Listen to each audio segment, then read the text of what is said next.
You're live. Hello, my name's Jenova. And I'm Gene Skinner. You're listening to Slice and Dice on the Heretic channel. Thanks. It's been a great show. Now we're gone. All right, thanks for the input, Chad. We'll see you guys. What do we today? We're talking about Horror anthologies horror and horror TV anthology show and and TV TVVC. and TV shows. Yes. So, because you said horror TV show anthologies, Yes, that's what I said originally, and you got confused. and I got confused, and I wrote down horror TV shows. I mean, some of them are anthologies, but some of them aren't. So, I just have to put up with it, I guess. Yeah, you just have to put up with it. All right, I'm gonna read some news. I got some news for everybody. All right, let's go with the news. Reviews, Mr. Mundane Matt. So Chucky the new Chucky got a full face reveal on a poster. It's still kind of in shade. People are complaining it looks like shit. Yeah, I figured. They don't like the way it looks. But tomorrow, is that Cucky, by the way, not Chucky? It is Cucky. Okay. But tomorrow the full trailer drops for the new Chucky film, so you should see and hear Chucky in the film, in the trailer. Oh God. People were not excited about it. I mean, when you've got to push the theme for the movie, and that's really the only thing people are getting excited about, then you've got Mark Hamill and some guy who scored Happy Death Day and Happy Death Day to You, which are pretty bad. But his new theme for the movie is better. I like it better than the original theme. It just somebody played the original theme for me, and I was like, I can't even tell that. Like, I've never heard this music before. I don't associate it with Chucky. But the new theme is good. But people hate the new Chucky doll, apparently. So I mean, we'll see how that goes. I imagine it's probably going to do better than some of the other flops. It'll probably do better than Pet Sematary. But that didn't get hit by a van. No, it did not. I guess you got to get hit by a van to be successful. I don't know. Even though most of his shit is flops anyway. Yeah. All right, moving on. Toho, we all know Toho. Godzilla has invested a large sum of money into an LA subsidiary, meaning that it is very possible that Toho and 20th Century Fox, it's either 20th Century Fox or Warner Brothers. Toho may be doing big Hollywood productions soon at some point. I hope it is not 20th Century Fox, but Warner Brothers. Because at least I know with them, even if it does get stupid, why it is so when it's not so obvious with 20th Century Fox being bought up by Marvel and Disney and all that. Right, shit. Yeah. It may be Warner Brothers. I think Warner Brothers is doing the new, they're the ones doing the new Godzilla shit, right? I think so, yeah. Unless it was Universal. It's probably Warner Brothers then. Speaking of Universal. Oh, never mind. That's not on here. Speaking of Universal, nothing. I thought I saw Universal in some of my headlines, but they're not. It's not there. The universe is dying because Cheese Larson acts. Now, tonight we're talking about TV horror shows, so this kind of goes along with that. All right. Lee Janik, I'm just going to call her Lee Janik, who directed an episode of Outcast and a couple episodes of Scream TV, or Scream the TV show. And I think she directed Europa Report. And she's also the co-writer for the new Craft remake. Okay. They got a female co-writer real quick, because before it was just a dude. Ooh. She's directing a trilogy of Fear Street adaptions. Okay. Which is R.L. Stine's other books. Oh yeah, that's right. I remember I read one of the Fear Street books before where it's like this guy is a douchebag who cheats on girls, so they end up trying to kill him almost, but it's just to shame him really, because he's trying to date a girl that basically has a tattoo and doesn't have a tattoo. least I think that was one I read. I don't remember. It's been forever. From Fear Street. Yeah. That sounds a little adult for Stephen or for R.L. Stine. I thought it was a R.L. Stine thing that he made in Fear Street was more adult. I don't know if it was more. I mean, I think it was closer to adult, but I think it was more. I don't remember. I thought it was like teenage. Yeah, it was kind of, but they didn't really kill him. They just wanted to shame the dude. I mean, it could be. I never really. By the time Fear Street came out, I was out of Goosebumps and that whole thing. Well, Reading you was have for no idea. dummies. Reading was for idiots. Who said that? Me, I said it just Oh, now. I thought someone in the chat said it. Oh no. No, I'll read. I'll check out chat after the news. All right. So the Fear Street adaptations are being filmed back to back to back. Okay. Kind of like Harry Potter. So I'm assuming we're going to get one every year for 3 years. Okay, so it's like Star Wars, except not because they make one every year. I'm sure it'll be oversaturated. I'm sure it'll be as bad as Star Wars. We'll see.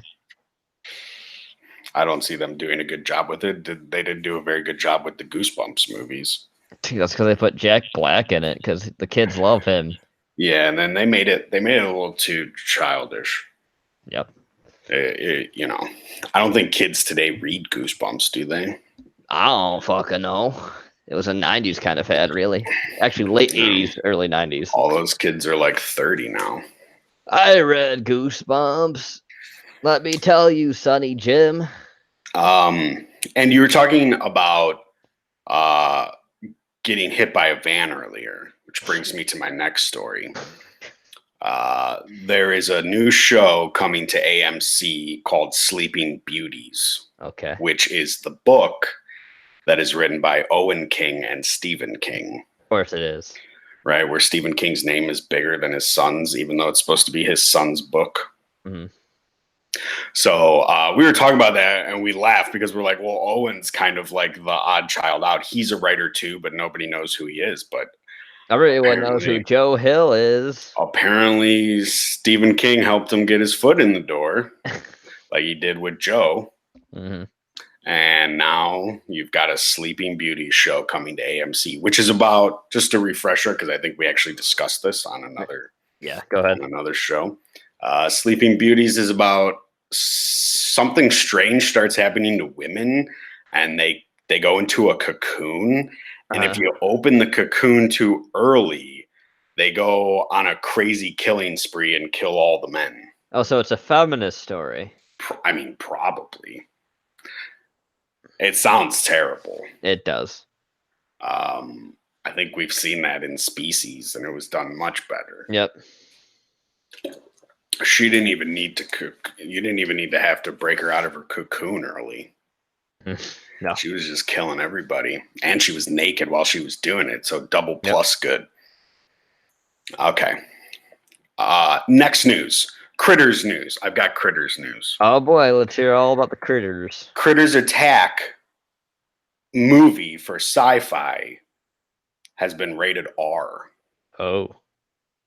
So I don't know if they're gonna take it to the chopping board and try to get a PG. Oh, yeah, that's right. So because sci-fi is for television. Yeah, but they bought that from the Chiodo brothers, then, right? The rights to Critters, because they're the ones that still own that, I think. Possibly. I mean, because there's also the television show, The Critters New Binge. Mm-hmm. So on Shudder, so Shudder might have had to buy the rights too. Yep. So I don't know. Are the rights are probably different for TV show and film? Maybe. Yeah. Who knows? Or do people tend to own the character? Right? I think the name and the character most of the time, if I remember correctly. Right. Now it's being produced by the guy who did the Tremors sequels. Okay. Not original Tremors. Those are still all right. Sequels. And it's directed by the guy who directed The Cleanse. Have you seen that movie? I have not seen The Cleanse. The Cleanse came out like last year, maybe the year before that. It's low budget independent film. I can't remember who's in it, but it's definitely somebody you would know if you saw him. But it's about Angelica Houston is in it as well, and some other faces. And it's about this retreat where these people go on this retreat, and it's like a new age retreat, you know, and they have to drink this weird fucking mixture of liquid that's given to them.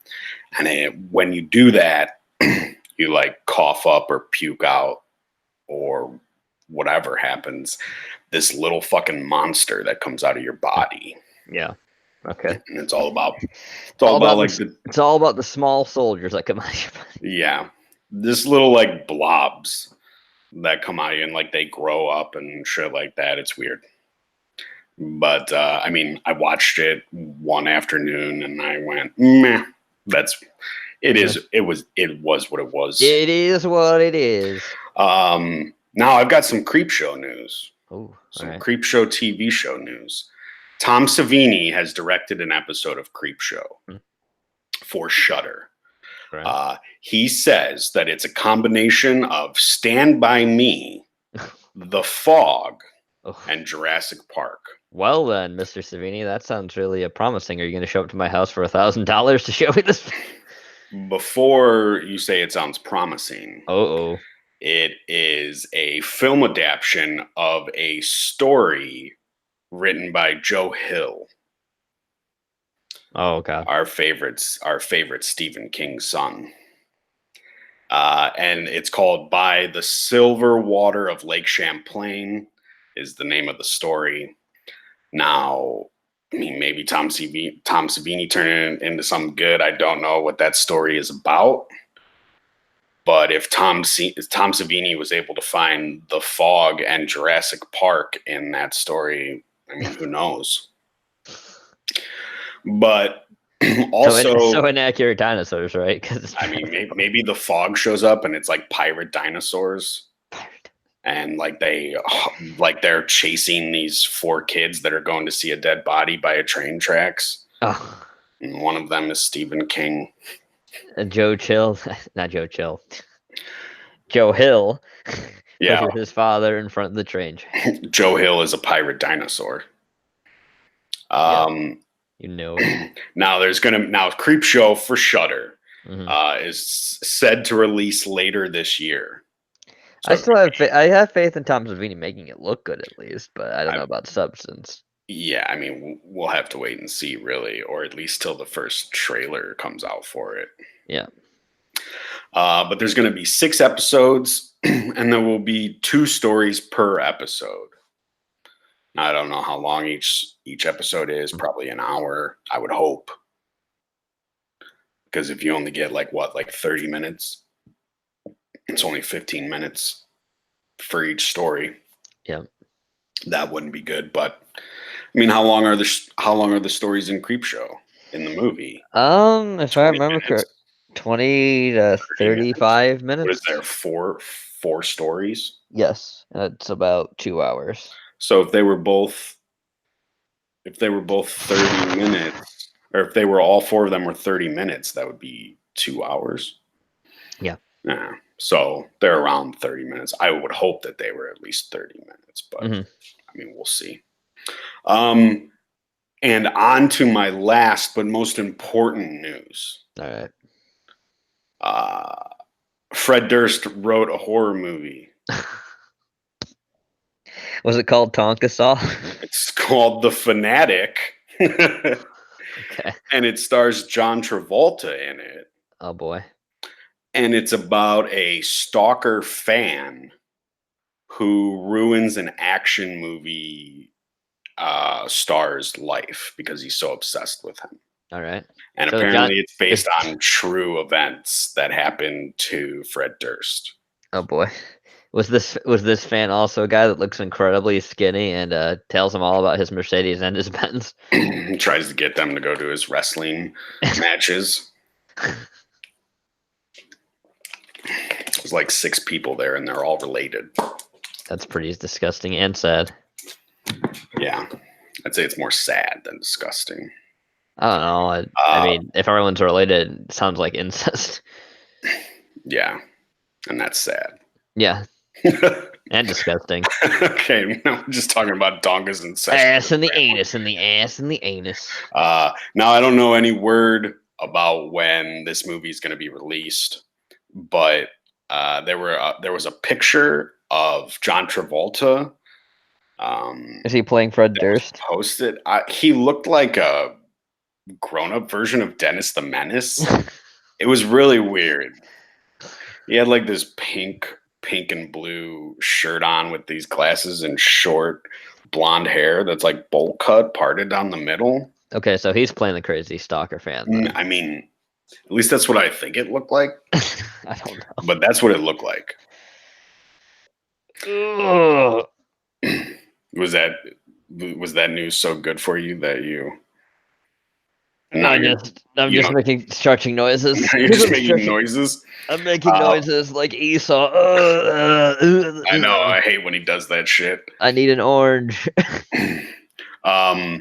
Okay, so now we can. I'm done with my news. So now we can move on. Let me see what. The chat Rock says Tonka's family tree is a straight pole. What's the show about tonight? The show about is TV horror shows and anthologies. Yes. Yes, Sweet's Fred Durst. Hawk demands Nazi dinosaurs. I mean, that's Iron Sky 2 for you. Yeah. Zach says, damn it, Jenova. Every news doesn't have to be bad news. Yeah, that's all I really bring, don't I? It's just bad news. I mean, that's just kind of what it is. You don't find too much good horror news. Yeah, there isn't a lot. Wrench me, says Groomed Sweetie. You got it. We don't usually make moderators around here, but when we do, it's Groomed Sweetie. All right. Well, he did bring the Boris video yesterday, so I have to commend him for that one. Yeah. Weep says, I'm still traumatized by Are You Afraid of the Dark? Which one are you traumatized by? Which episode are you Which traumatized one, by? Was it the Ghastly Grinner? Was it Dead Float? Was it fucking... Dead Float is the one that still gets me, and we've talked about it before. Yes, we have. But let's not talk about Are You Afraid of the Dark right now, because let's start off with something, Gene. Let's start off with the classic, The Twilight Zone. Yes, The Twilight Zone. By none other than Rod Sterling, who is an upstate New Yorker. Did he like the Jews? Not very far from where I live. He spent most of his life. He went to California to do a lot of the stuff for the like Hollywood things and filming, but he lived primarily in New York, like all his life. Yeah, and he wrote like everything. Yep. Unless it was a slight adaptation of something else, but yeah, and I know the Twilight Zone and had some other people on there that had written some stuff. But even to this day, I'll find a movie and I'll go into the writing, and like Rod Serling will have a fucking credit. Yeah, some of the stuff he did too. It was collaborations with Robert Bloch, which is a guy who lived in Wisconsin. He is also one of Lovecraft's pen pals before he died. A young Robert Bloch was. He kills him off in the story The Haunter of the Dark. Because Robert Bloch did the same to Lovecraft in one of his ones called The Starry Vampire. Could you imagine being pen pals with H.P. Lovecraft? I know, right? The weird things that would get probably sent to you in a letter. And the Jews are actually fish people. It's probably always wet, yeah. It's always like wet, soggy post that you're getting. Some kind of weird seal keeping it closed. A little piece of tentacle in there. He was actually very polite to like every one of his pen pals, even the people he disagreed with. The person he disagreed with most was Robert E. Howard. Who doesn't disagree with Robert Howard? I mean, a lot of people usually don't because they thought a lot of his views on Aboriginals were right. Could be. I mean, it could be true. What's your favorite episode of Twilight Zone? My favorite episode of Twilight Zone is The Devil's Typewriter, where Burgess Meredith plays Satan. Okay, what's he doing that? What's that episode about? It's basically The Devil's Typeface, I think it's called. Might be better, The Devil's Typewriter. What he does in that episode is he basically helps a dying newspaper by coming up with stories, by writing them, sensational stories, and they come true. And the whole point is the magical typewriter that he's using. It's not actually a typewriter, it's something else that's even more complicated than a typewriter. He basically made this guy sell his soul to do it. Burgess Meredith was in a lot of those episodes. He was in 4 only, actually. Okay, he's in one of my favorites too. My favorite, Time Enough at Last. Time Enough at Last, yep, where the Where guy the guy basically, bombs just and trying all. to read the whole time. Yeah. Yep. But there's a lot of like To Serve Man. Mhm. I like that episode a lot.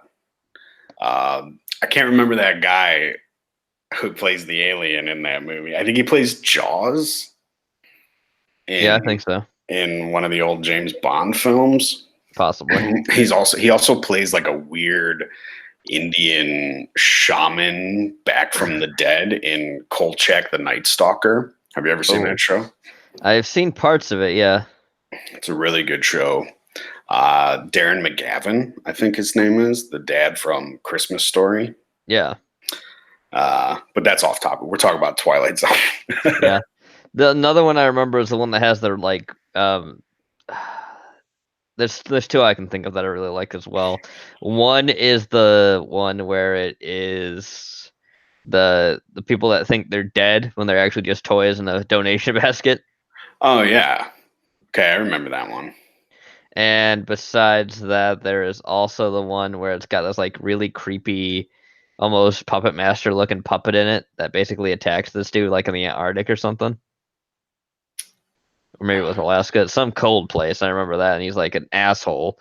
Then these toys get sent after him. They're like all alive, like. I don't remember that episode. I don't remember fully what it was called. Fucking scary. It was a little scary.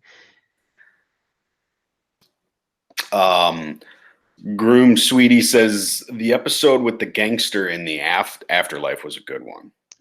If you want to talk about one that actually pulls at your heartstrings, a good one for the Twilight Zone is Pitch for the Angels, where it was a very famous comedian is in that, and he basically the one where he's like gives his life up to the Grim Reaper for a little girl. Yep, that is. Yeah, that's one of the first episodes, I think, too. That is the first Twilight Zone episode, actually. Oh, I thought the first Twilight Zone episode was. That was the pilot, actually. Okay, that's the pilot. Is the pilot the one where they crash land on Earth, but they think they're on Mars? No, the pilot is the one where it's the guy in the defamation chamber, and he's. Oh yeah, that's right. Nobody's in the town. Yep, nobody's in the town or anywhere else. Right. It's basically testing stuff for like space travel and all this other shit. And that's what they're doing with this guy. They're like saying, okay, he was only in there for like 24 hours and he started losing his fucking marbles. The one I was thinking of is where there's like 3 astronauts and they think they're going to the moon, but they really crash. Mm-hmm. But they think they crashed on the moon. So they're walking around because they're in the desert, and eventually they start to run out of supplies. And one of the astronauts kills both of the guys for their water. And then like he finally kills the last guy and then takes his water and he walks over the ridge and there's like a road there with cars going by because they're really on Earth. So that's like the whole twist ending for that one. Yeah. The other one I remember is the guy who thinks he's a god because he crashed on that planet with the tiny people. And they eventually turn on him because he's an asshole. Right. It's kind of like Gulliver's Travels a little bit. Yeah. Yeah. And then, of course, there's Eye of the Beholder, where they've got that guy wrapped up in the bandages and you think he's going to be ugly, but it's actually he's in another dimension where all the other people are ugly. That's a woman. That's a woman? Yes. I thought it was a guy. No, it's a woman. You're wrong. Because there's like 1 or 2 women nurses and then a male doctor, but I thought it was a guy under. No, it's not. It's a woman. You're wrong. You're wrong. I know. I'm smarter. Sweets agrees. It was a girl, not a guy. Yeah. Weeb says you can't beat the gremlin on the wing. I mean, you can also do the other one where it's the wishing machine with William Shatner. I haven't seen that one. What is that one? It's where they're basically in this restaurant, this dime restaurant, where it's like a fortune telling machine. And they keep putting quarters into it. Yeah. The fortune telling machine is one of the famous props from that show.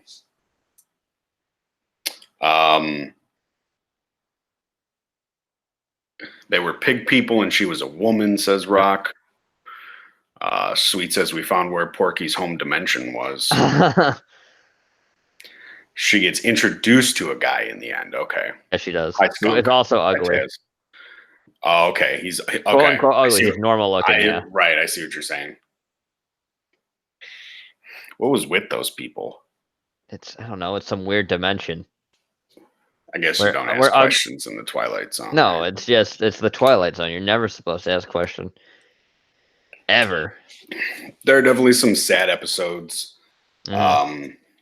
A lot of them can actually pull at the heartstrings. Hmm. Like that one, what is it? Pitches to the Angels is Pitch for pretty the sad. Angels, yeah. Yeah. But to me, it's heartwarming too because he basically does what he always wanted to do: is give the magnificent pitch, and he gives it to Death himself to stop him from doing his job. Time Enough at Last gets me every time. Every time those glasses fall off his head and break, when he's finally got a chance to read, gets me every time. A little tear comes out. And then his eyeballs fall out. Then his hands fall off. Because all the radiation. Because doesn't like everything get nuked while he's in the bank vault that he works at? Yeah. Because he goes down there to read or something.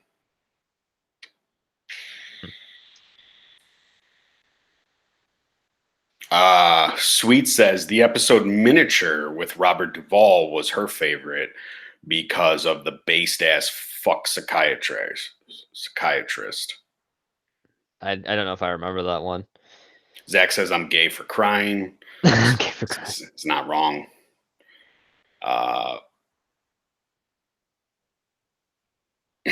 Rock says idiot couldn't just look for new glasses. Well, I thought about that too, but it's like glasses are kind of like a specific thing. And they're all nuked now. Yeah, they're all radiated, nuked. I mean, unless you go like Fallout, I wonder what his skill tree is. Not good enough. Not good enough. He's gonna be stuck in Novak forever. Mm-hmm. Done. What other episodes of Twilight Zone you got? Trying to think. What about the one where the guy's on Mars and he's lonely, so he gets a robot? Oh yeah, that one. It's the whole thing is he doesn't really get the robot. A company provides it for him. Right, yeah. Because he's a prisoner there, and he eventually says it's not the same, and he actually gets an opportunity to leave. Right, but the robot leaves instead. No, he leaves. Oh, he leaves? I thought the robot left him. No, he kills the robot, and he says it's not the same because they try to get him off. They're like, you can come back home, everything else, we're done. Okay. You've served your time. But the robot basically tries to force him. Eventually, he ends up killing the robot, and he's like, oh, that's right. It's a robot, not a real fucking person. It's a godless machine. But it was real, wasn't it? No, it's a fucking robot. The twist is just that he left because he got so addicted to thinking it was real. Skynet is logging everything. No one cares about Skynet. It's not real. They'll remember those words when it activates. You're done, Gene. Your house is the first house to go. Skynet can't stop me. No one can stop me. I'm immortal. Kyle Reese. I'm an observer. I hack into people's brains. No, not observers. like that show Fringe from J.J. Abrams. No, like that game. Like that game, Observer, the Polish game that I like so much. Oh. That has Rutger Hauer in it. Oh, Rutger Hauer's always great.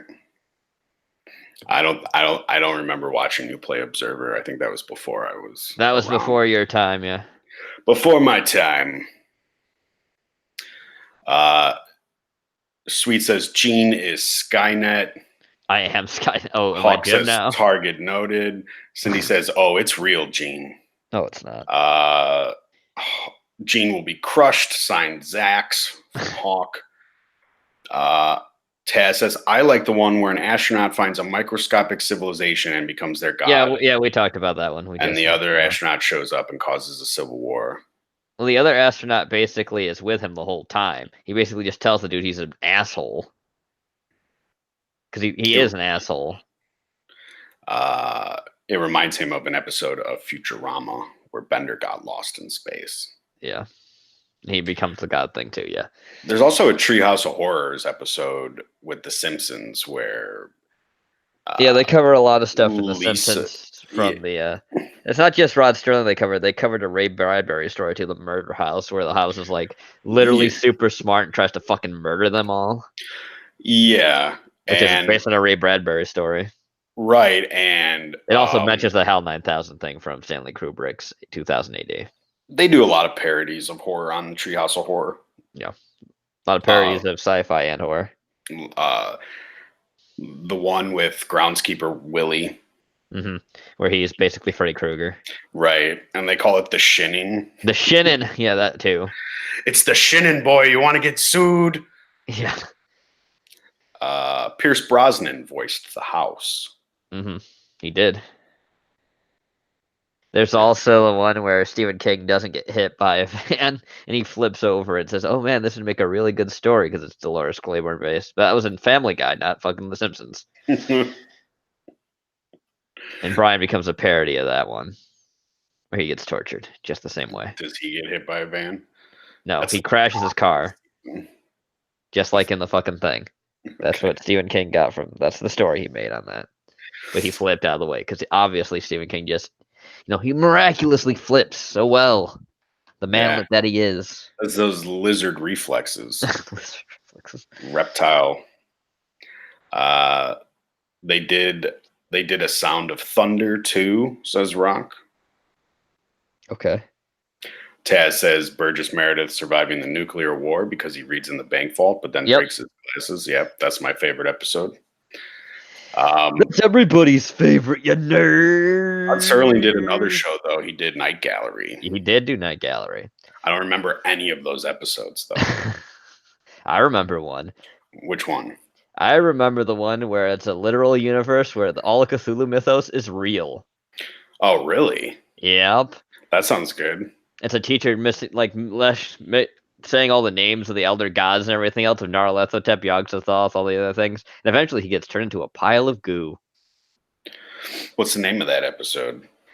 I fucking don't remember off the top of my head. I'm going to have to check that episode out. If it's still on YouTube. I'll find it. Illegally. Yes. Pirate everything. Gene, you're provoking the wrath of Stephen King, says Reed. What's he gonna do? Zach says, enough of this cockadoodie Stephen King talk. It's hard to talk horror and not talk Stephen King. Because he's obviously the king of horror next to John Carpenter. They both gave themselves those titles, and they're both not. One is, the master of horror and the king of horror together. So, I don't remember any Night Gallery episodes, but I know the intro. I was always intrigued by the intro. It's got a really good intro. AB of Good Eats actually covered it at a certain point because it's just very memorable. And those paintings were actually for sale by, I believe, Sears. Really? Yeah, and I think Rod himself actually painted them. Oh, that's cool. He was, I remember we used to watch episodes of The Twilight Zone in English class, and they showed us the pilot episode with him in there. Tank, and Rod Serling's like introducing it and everything like he does. Mm-hmm. And then they're like, how old do you think Rod Serling is right now?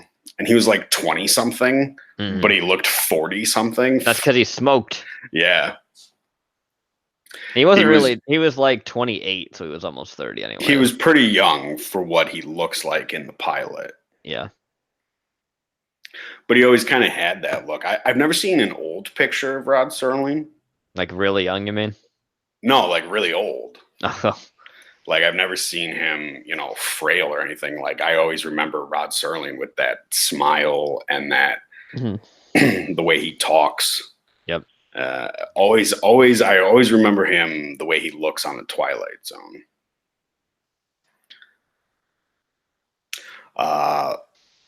Cindy says Night Gallery is awesome. The one with Joan Crawford, directed by Steven Spielberg, is Berg.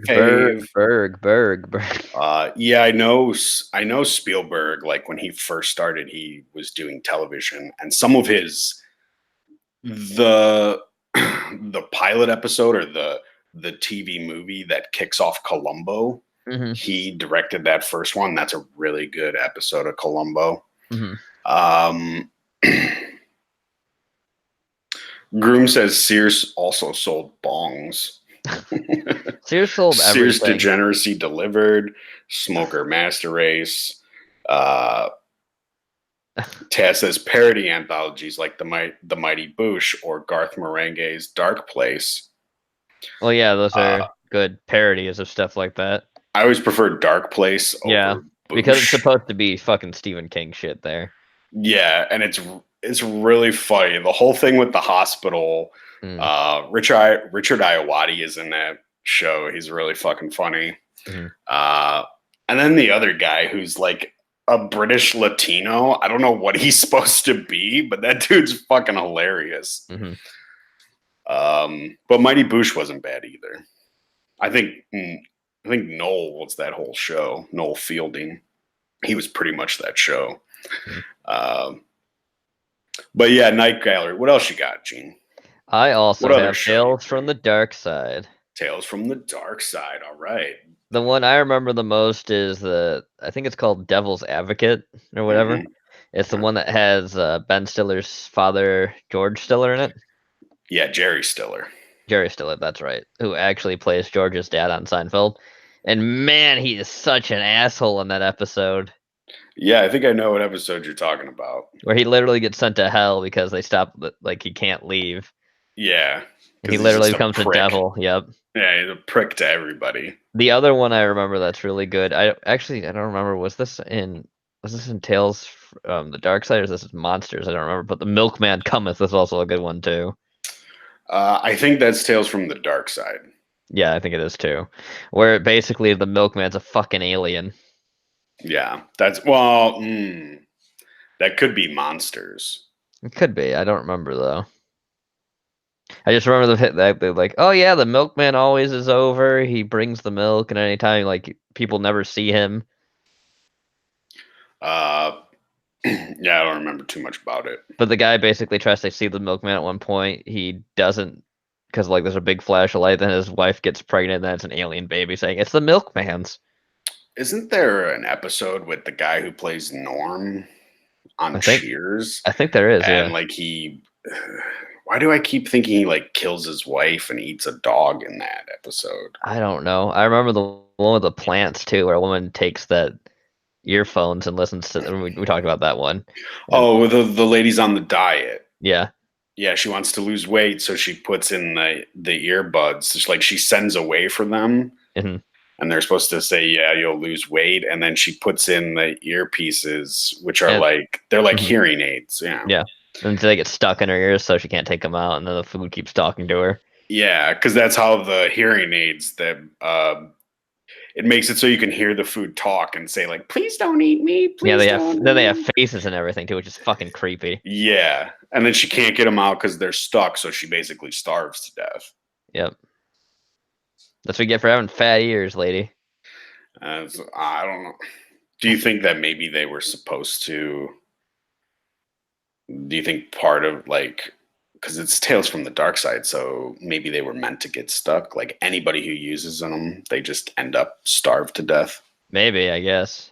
I think that I think they do mention at the end, like, oh yeah, that product was recalled because it fucked up. Yeah. And then isn't there like a Clive Barker episode as well? I think that's actually The Milkman Cometh.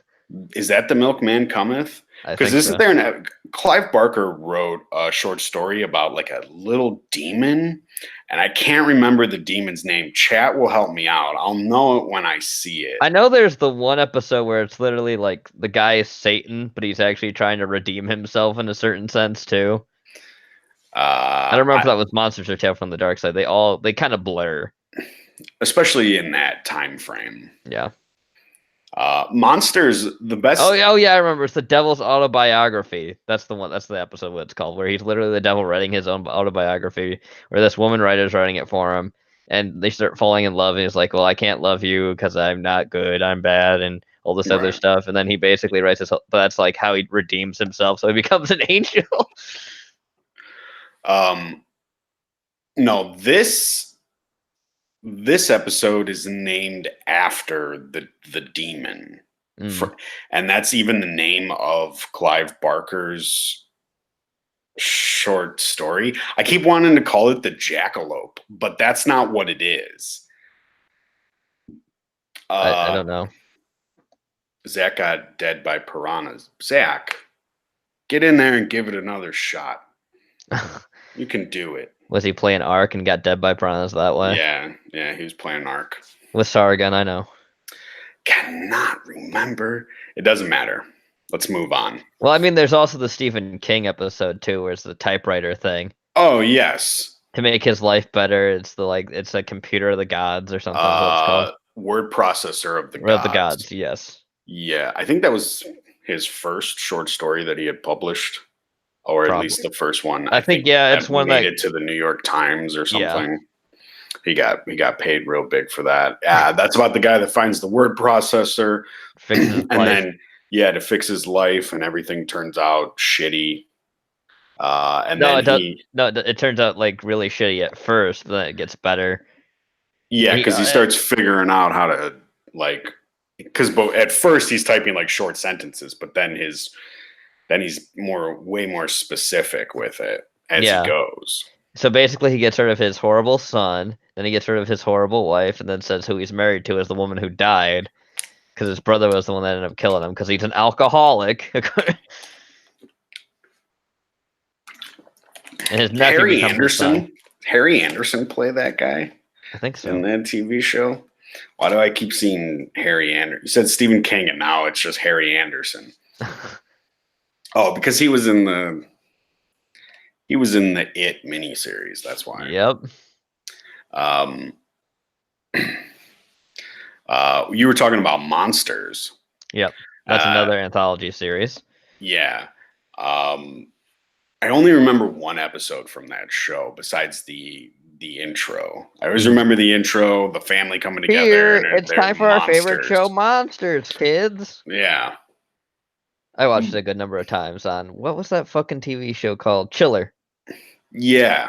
I remember when Chiller used to be on. And then they got rid of it because fuck you, horror fans. You don't need a TV show. Well, all they put up was shit on Chiller.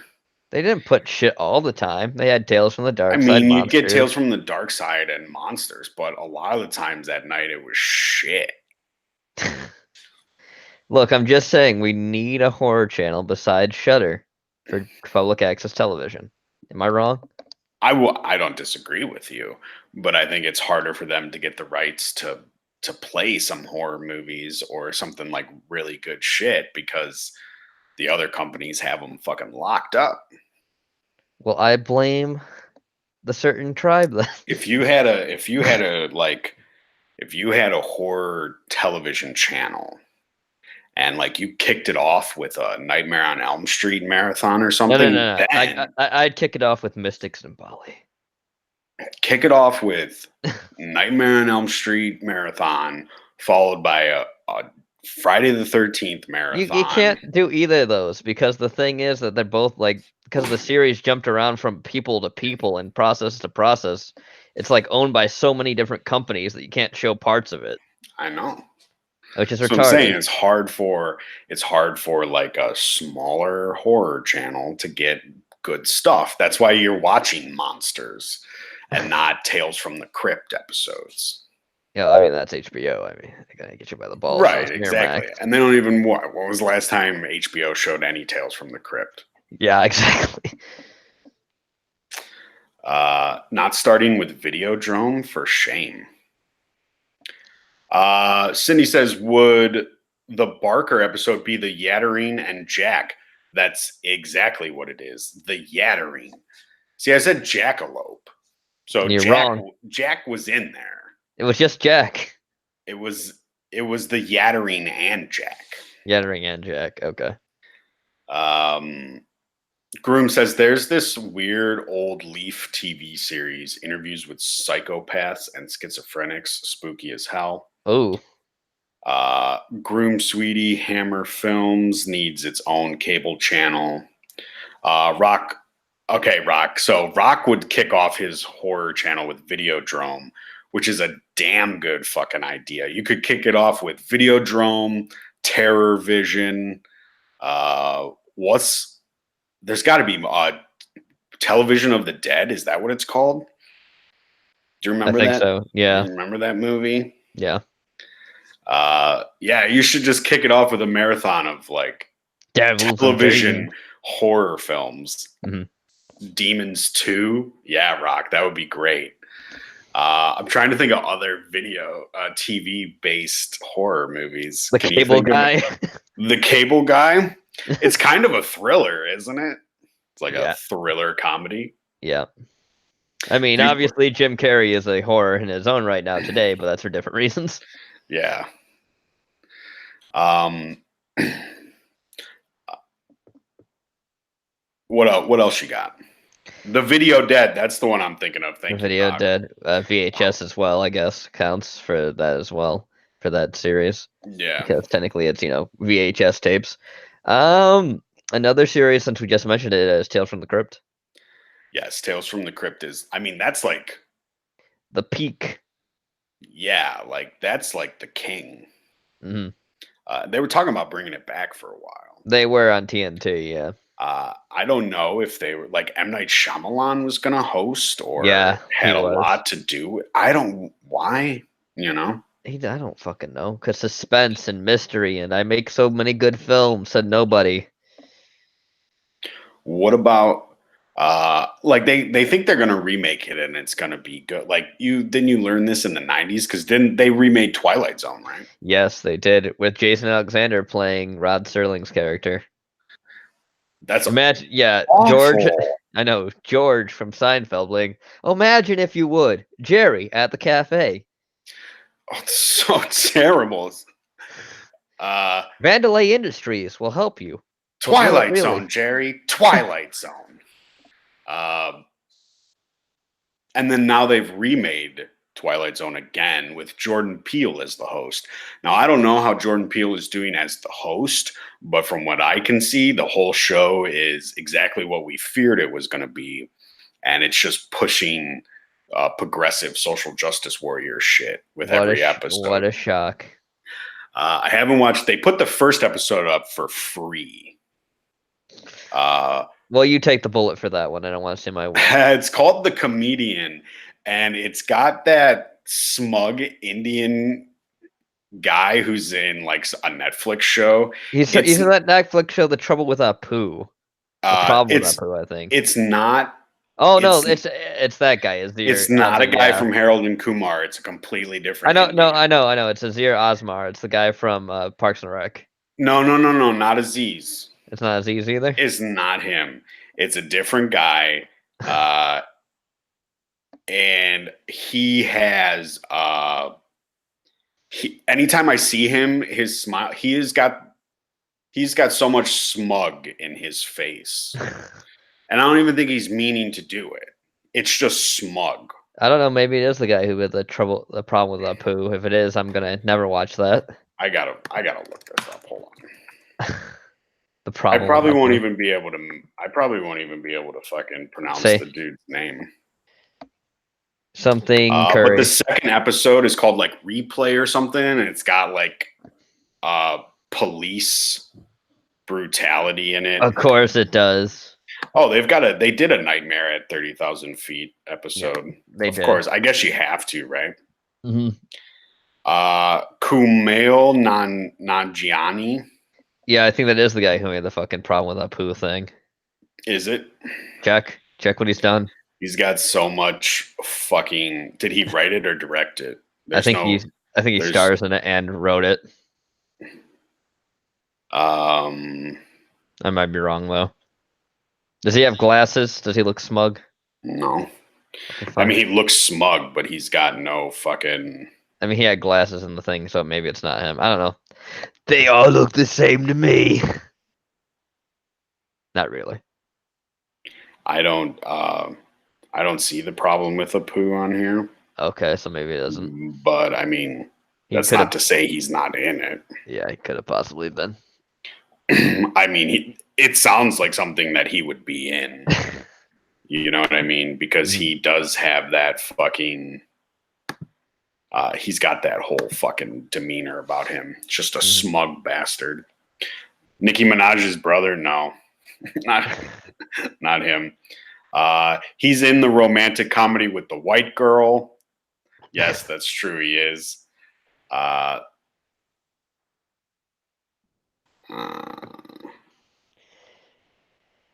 I was gonna say there is a remake that apparently people have said was better than the original because it copied Rod Sterling's original idea more so than it didn't.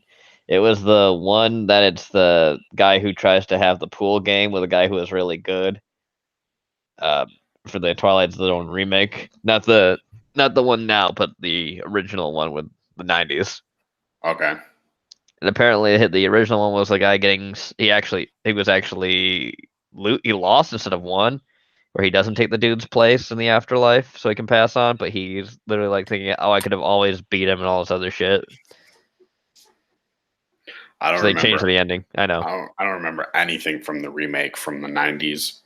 I'm just saying, I've watched that episode one time, and I remember it because the kid's so smug. He's like, "I wanted to be the best there ever was." Weeb has a completely random question. Go ahead. He wants to know what your favorite cryptid is. My favorite cryptid is obviously Benjamin Franklin. Yes, Benjamin Franklin is my favorite cryptid. I'd actually probably say my favorite cryptid is the sheep squatch. That is a West Virginian cryptid. You're gonna go with the sheep squatch. Why not? That's Pokemon, Gene. Says John. It's not Pokemon. It's literally West Virginian. Now they're just singing the Pokemon theme song in chat. To train them is my cause, Pokemon. So your favorite cryptid is the sheep squatch? It's actually probably the Yeti. The Yeti. See, there's a real cryptid. The sheep squatch is a real cryptid. Is it though? I mean, is the Flatwoods monster? Yes. That's got a long history. People know about it. You're just saying that because your family was in it. That's the only reason you're saying that. A little bit. But it still doesn't matter. The sheep squatch is like how old is that legend? That 5 was like years because Reddit made it. No. What happened? Tell me about the sheep squatch real quick. Fine, I gotta find it real quick. I gotta look it up again. Oh my god. You should be having this conversation on Gallery of the Unknown. Mothman supremacy. Sheep squatch, Cryptid Wiki, West Virginia. It's pronounced The best. sheep Virginia. squatch, also known as the white thing, is a woolly-haired cryptid that reported across numerous counties in West Virginia, predominantly within the southeast region of the states. The counties are most significantly Boone, Kanawha, Putnam, and Mason, with a surge of sightings in Boone County during the mid-1990s.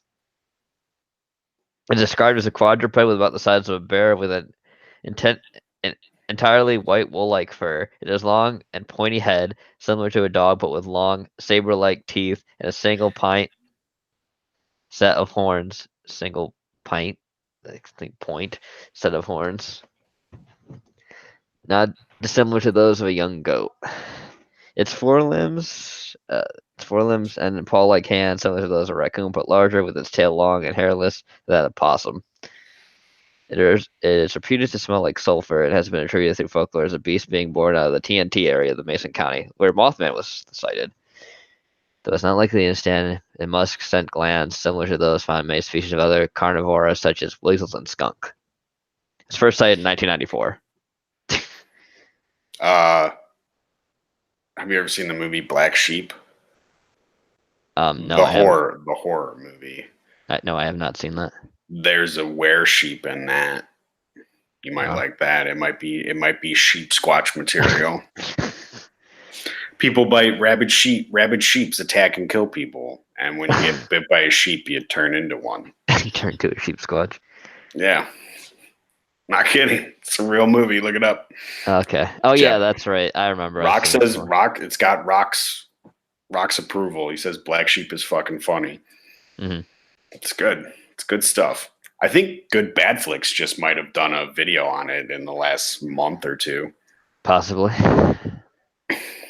All right, back to television shows. Back to television shows. I was talking about Kolchak the Night Stalker earlier. Mm-hmm. Um, Would you call that a horror anthology? I mean, they're kind of like standalone episodes. Mm-hmm. It and there's no real like story that like it follows throughout the whole show. Mm-hmm.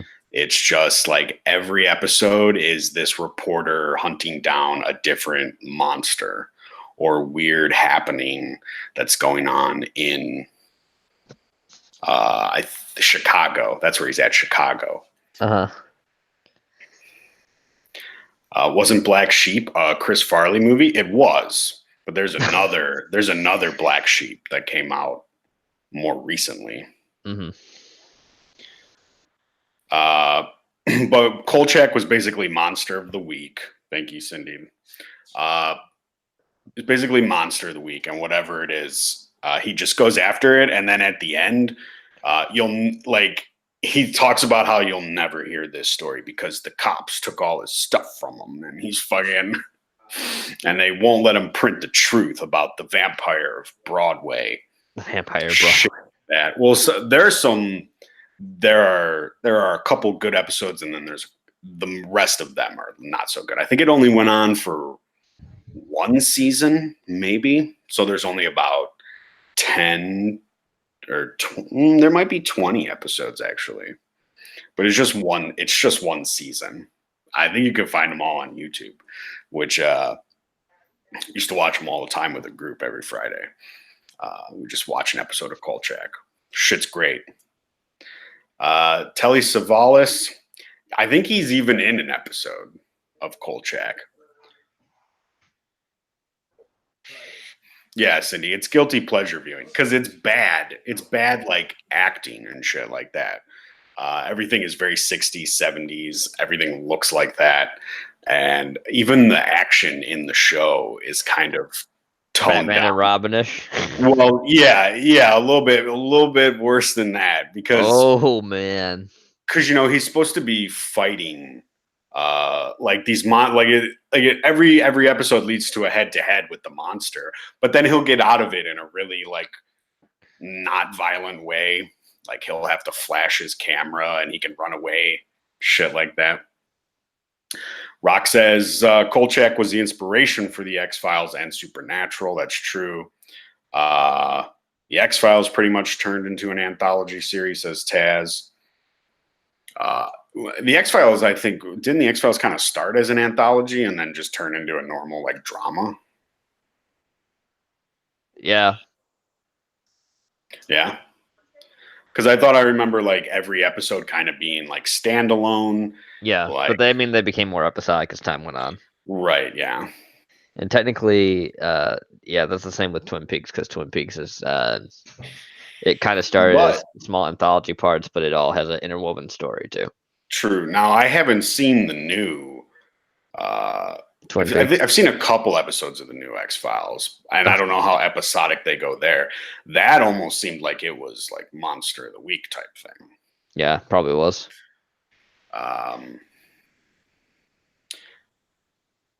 Another one that I was gonna mention, if we're going into like really old school, is Outer Limits as well. The original Outer Limits was anthology based. Yes, we're taking control of your TV. Do not adjust the dial. Nothing is wrong. We are taking control of your television. It's a great intro. They tried to remake that too. Mm-hmm, they did, and it met with mixed success because I think the original yeah. I'd say it met with mixed success because I think one of the sons of the original writer came back for that, possibly. Really? I think so. I'm not sure. I think that was in a period of time when a lot of those anthology series were getting remade or brought in because Tales from the Crypt was so big. Yeah. And I remember there was one on. You know what they should do if they ever make a Tales of the Crypt without the Crypt Keeper? Have Billy Zane be the Crypt Keeper. That would be, I would be down with a Billy Zane hosting Tales from the Crypt. I'm just a demon, but I'm gonna host Tales from the Crypt for you people at home. Chad, who do you want to host Tales from the Crypt?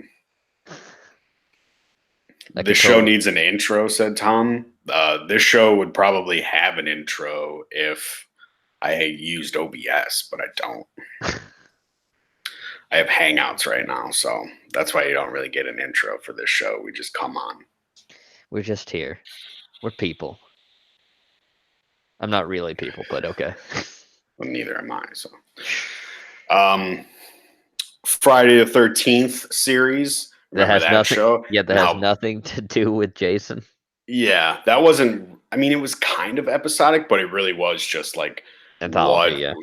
What force were they going up against this week, and how were they doing that? And I think it was the same people in the same two main characters. Yeah, it's three. There's three main characters. There's the younger dude, the girl, and there's the old man whose brother is basically the one that possessed and made these objects cursed by selling his soul to the devil. Yeah, I know enough about the stupid series. That's what happened. Did you watch it? Yeah. Was there only one season? There were 3 seasons, if I remember correctly. 3 seasons of Friday the 13th. Man, I only made it to like the first 3 episodes. Mm-hmm. And even then I was like, oh, I'm done. Taz says Dennis Miller could host Tales from the Crypt. Yeah, that'd be good. Yeah, because he was in a Tales from the Crypt movie too. Yes, he was. He was in the underrated one. Groomed wants Ricardo Montalban, but he's dead. So's the Crypt Keeper. I know, but I mean, really dead. No, just dig him up, prop his corpse up right there. Dress him up like he used to look a little bit. I mean, you get authenticity. Nobody can say you weren't being authentic. Oh, God. Just put a few thousand bolts in him. He'll be back. Tom says wrong Ricardo. Oh, okay. Zach says Angelica Houston looks worse than a Crypt Keeper. Yeah, she does. She does. She might not be a bad host. She was fucking... have you seen The Witch? No.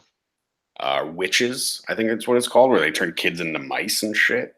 No, she's I haven't seen fucked up looking in that movie. No, all I'm remembering is Hocus Pocus since you mentioned witches. Oh, Hocus Pocus it's not that good. It's not, but it's not that bad either. Cher? You want Cher to host? No. Cindy? No, I Cher. Taz says Brad Dourif. That's not a bad idea. Brad Dourif would be fine, yeah. Brad Dourif would be a really great horror host for Tales from the Crypt. Mm-hmm. Make him dress like he does. Make him dress like he does in Chucky, but without being a doll. Yeah, just like before. Make him look like when he was the serial killer. When he was the serial killer. Yeah. Oh fuck you, son of a bitch! No! You left me. Wasn't there a Poltergeist series as well? Poltergeist Legacy. Yeah. Yes, there was, wasn't there? Yes. I never watched that though. Me either. Nancy Pelosi looks like the Crypt Keeper. Was strong. He's not wrong. He's not wrong. Rock says, "Get the guy who played Quark on Deep Space Nine." Oh, you mean? Oh yeah, Quark. That's the guy who played fucking the Scorpio Killer in Dirty Harry. Oh, okay, yeah, that's right. I think we talked about that before. Yeah, we have.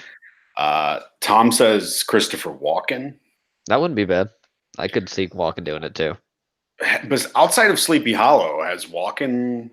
What has Walken done horror-wise? I mean, could you call the scene in the Dead Zone? Yeah, the Dead Zone. I mean, Deer Hunter is a great movie, and I mean, it's a horror scene at the end. Yeah. He does have the Rutger Hauer kind of look too, where he looks unsettling, just naturally. Tez says Mark Hamill. That's going to set Gene off. I fucking hate Mark Hamill so much. Ruth Bader Ginsburg. Says John. I know. I said that.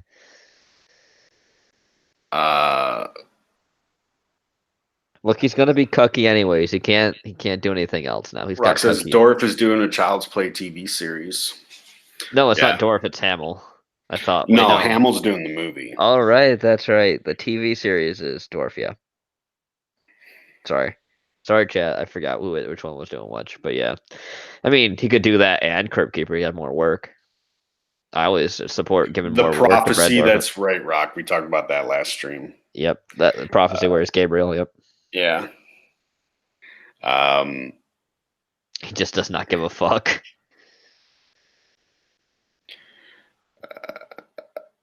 Armin Sherman played Quark. The dad from Hellraiser movie played Garrick.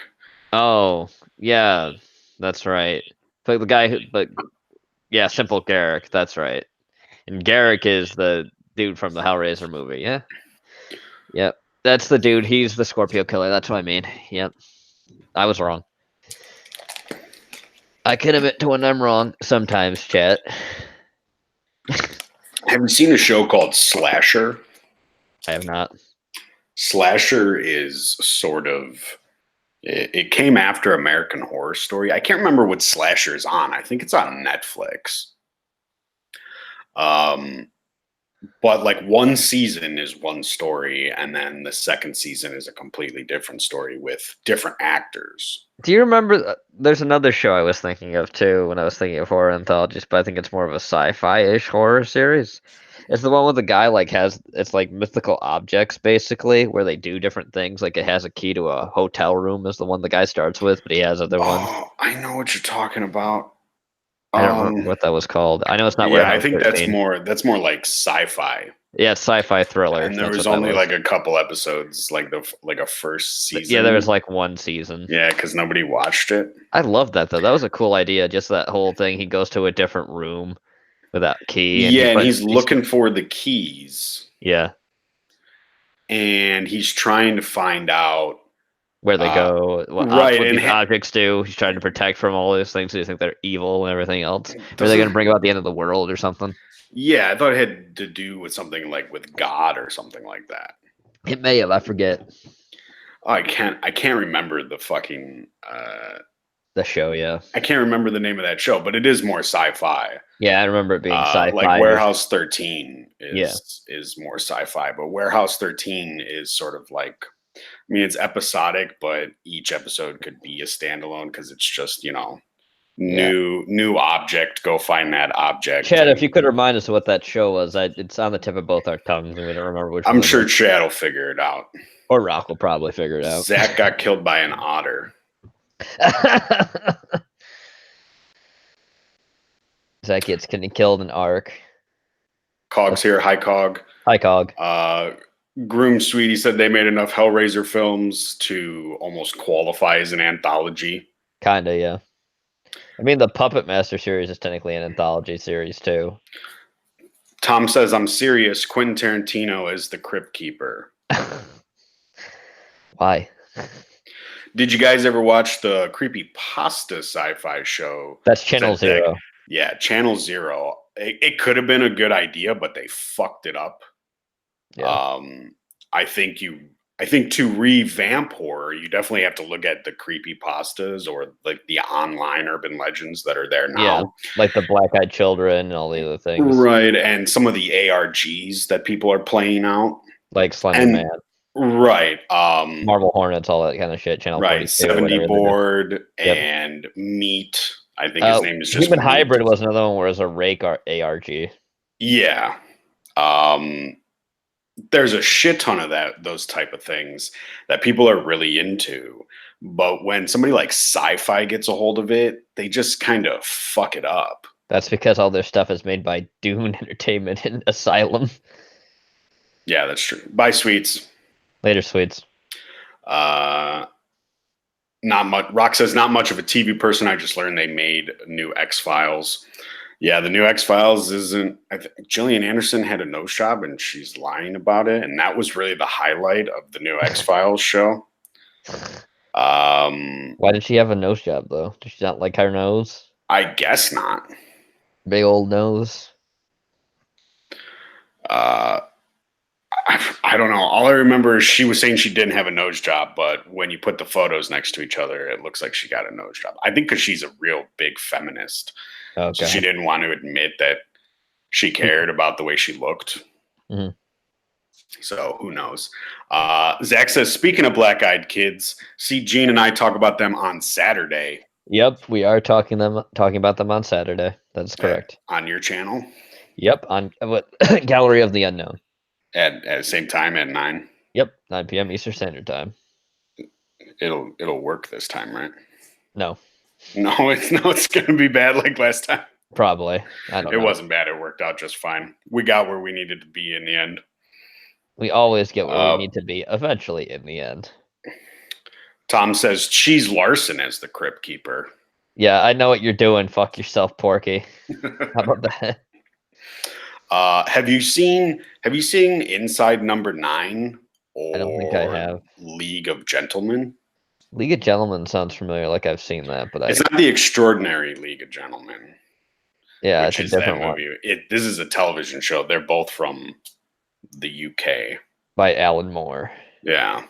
No. Yeah, I mean, League of Extraordinary Gentlemen is Oh, by League of Alan Moore. Extraordinary. Yeah, that is Alan Moore. Yeah. Well, a lot of people don't like that movie, but I really don't have too much of a problem with it. I have a problem that it's Alan Moore. Yeah, that can be a problem. I think I like Inside Number 9 more than I like League of Gentlemen, but like Inside Number 9, the whole thing is every episode takes place in a room with the number 9 in it, and then everything gets really weird or creepy and shit like that. Hmm. And I think recently they just did like a quote unquote live Halloween episode, Mhm. but everything goes to shit. And then, but it didn't really go to shit, like because then the cameras stay on and you're watching them and they're out of character Mhm. and like weird haunting poltergeist type things start happening to them. Mhm. And I think the UK actually had a movie like that. They did something like that as well earlier in like the 80s, Mm. maybe early 90s. I can't imagine in the 80s with the video nasty shit that was happening in the UK. Well, I think it's called Ghost something.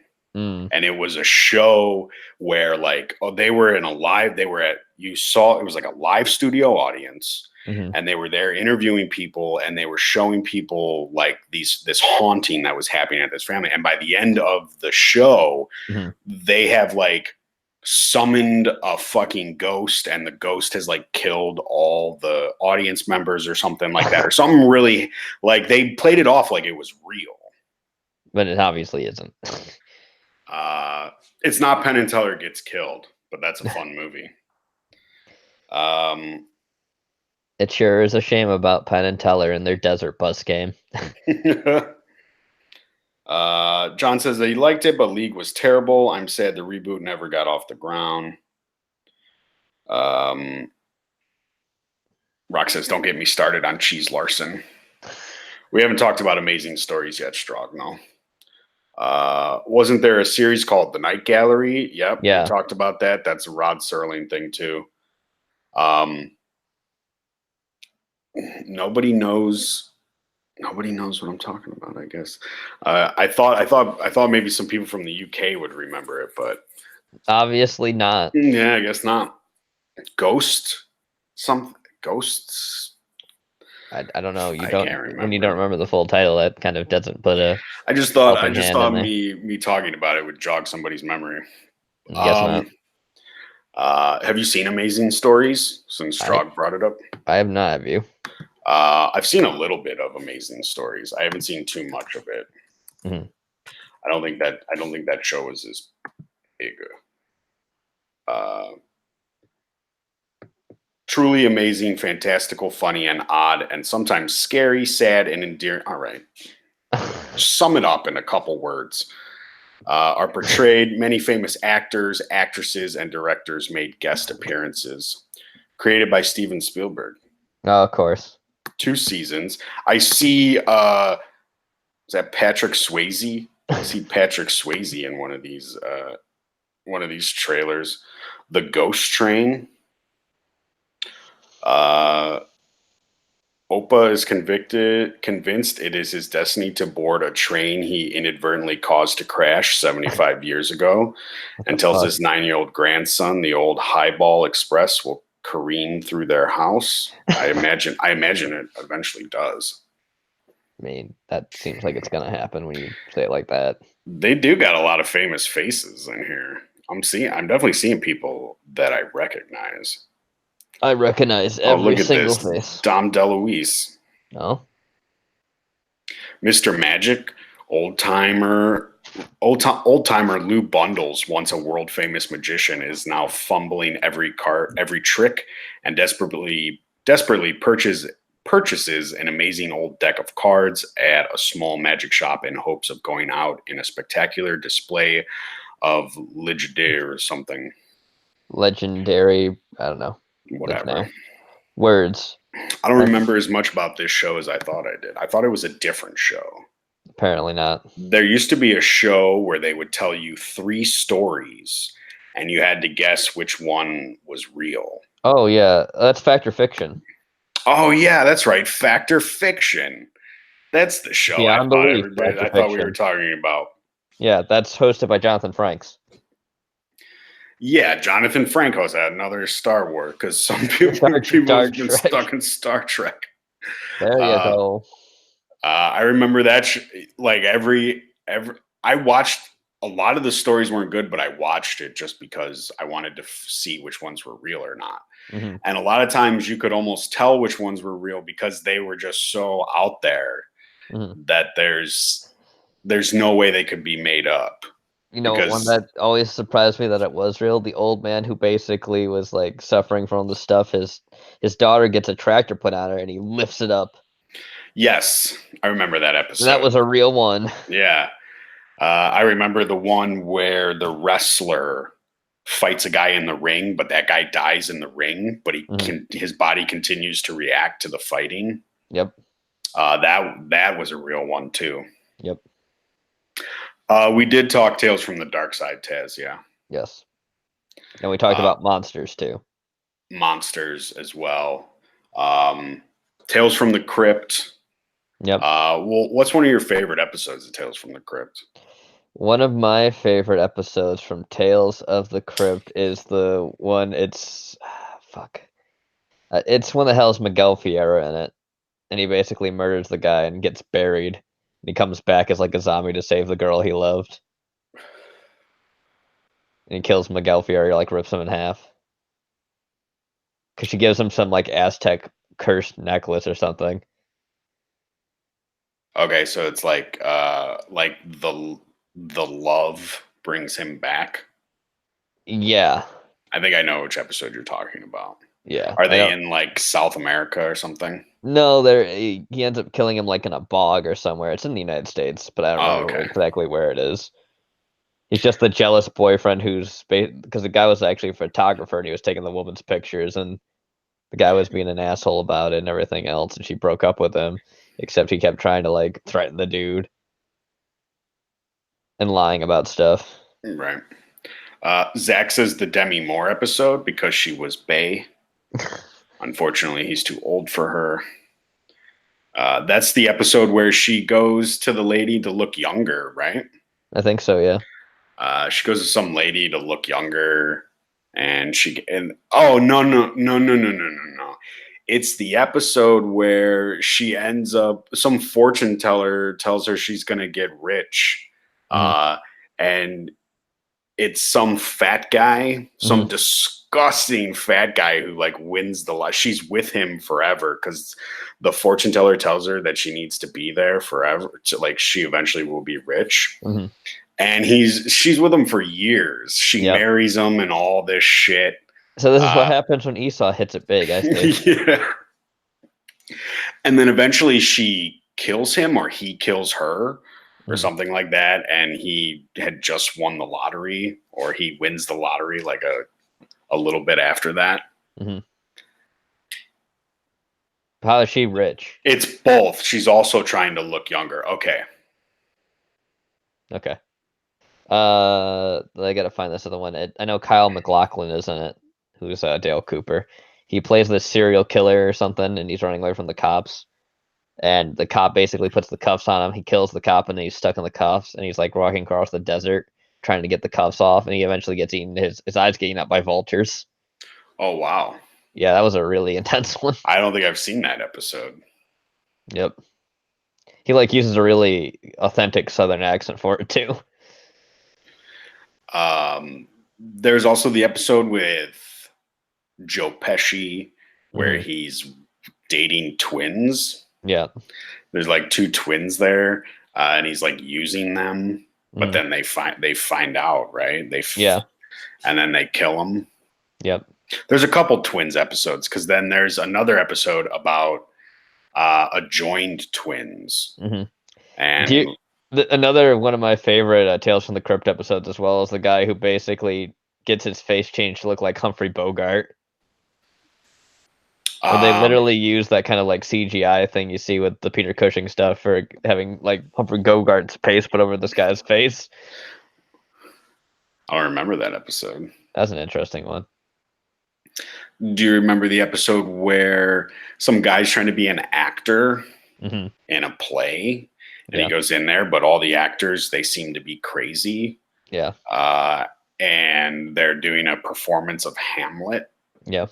And he just wants to be an actor, but eventually and they're like, "Oh yeah, you're going to be in the play. Don't worry, you're our lead star."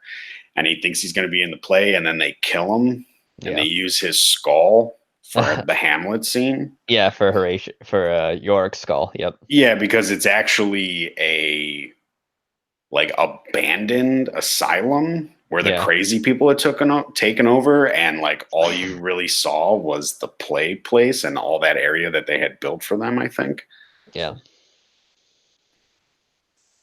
Was the show you were thinking about earlier Chiller? No, Chiller is a horror television It was. channel. Unless Chiller was also a show, but that's not No. the show I was thinking No. about. Alfred Hitchcock Presents. Yep, that's also a good one too. That's a good anthology series. Yeah, I mean, most everything Alfred Hitchcock does is really good. That's because he's fat And and British. him and Rod Serling kind of compete for, Yeah, horror masters, real horror masters. yeah, great stories written well. Most of all of them have twists. I mean, the thing though is that Robert Bloch told fucking Alfred Hitchcock he could basically eat him because he didn't have any say in his whole thing. He's like, that's not what my story is like at all. Fuck you. Hitchcock don't care. I know. Cindy says, but why Bogart? I don't know. That's what the guy wanted to look like. He wanted to look like Bogart. Yeah, because he almost did, but he had like this horrible, like hippo-like jaw. So he picked Bogart because he almost looked like him, and he figured this way nothing can really go wrong. Yeah, he basically gave up his life as a criminal to become like Humphrey Bogart. I don't know. It was a weird episode. The axe murdering Santa, yeah, Strog, that's a good episode. It's basically a remake of the story from the film. Yeah, the Tales of the Crypt movie. Yep. And they add some stuff in it, and it makes it even scarier. Yep. Like when she's locked in the closet, and like he goes outside the window and he's staring at her in through the window, and she's locked in there, and she can hear him like climbing up the ladder to get in the house. Yep. And she pushes the ladder down. Yeah. And like in the beginning, you can like, there's a part where she like dumps her husband's body in the well. I think she has to go out there. Yeah. And you can hear like jingle bells in the background. Yeah, they did the reimagining of that story is better than the original, I think. I like both. I mean, the first one's got its charm to it. It's got, what is that, Karen Black? Yeah, she axes him in the back of the head too. Yeah. In this one, I think they hit her with a fire poker. Yeah, she spears him through the neck with a fire poker. Yeah. And I can't remember who does that one. Dan Aykroyd as the dead body. Get some crystal skulls. Groom says Bogart's second best looking leading man after heroic warrior actor Slavic master race Charles Bronson.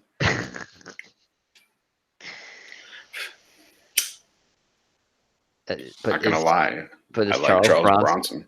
Well, but Bronson's not Slavic. I think he's from Lithuania. Okay, fine. Maybe I'm wrong. I don't remember. He looks Asian, He does. but I'm pretty sure he's from Lithuania. Let me check. He probably is, but I want to know for sure. Charles Bronson. Let's see. Are you right? Charles Bronson. Yep, he is. Never mind. Fuck, I'm wrong. He's a Pole, says Yeah, Grim. yeah, he's Lithuanian. Um, His full name, his actual full name in Lithuanian, by the way, is Karlusius Danajas Burakiasnes Bronskis. That sounds pretty Slav to me. Yeah, it is. So born Charles Dennis Buchinski. Tom says Gene's Hispanic. Taz, your Steve is Hispanic. Yeah, Steve was. He was Guatemalan, actually. Yeah, he was Guatemalan. He was a fruit picker who murdered me.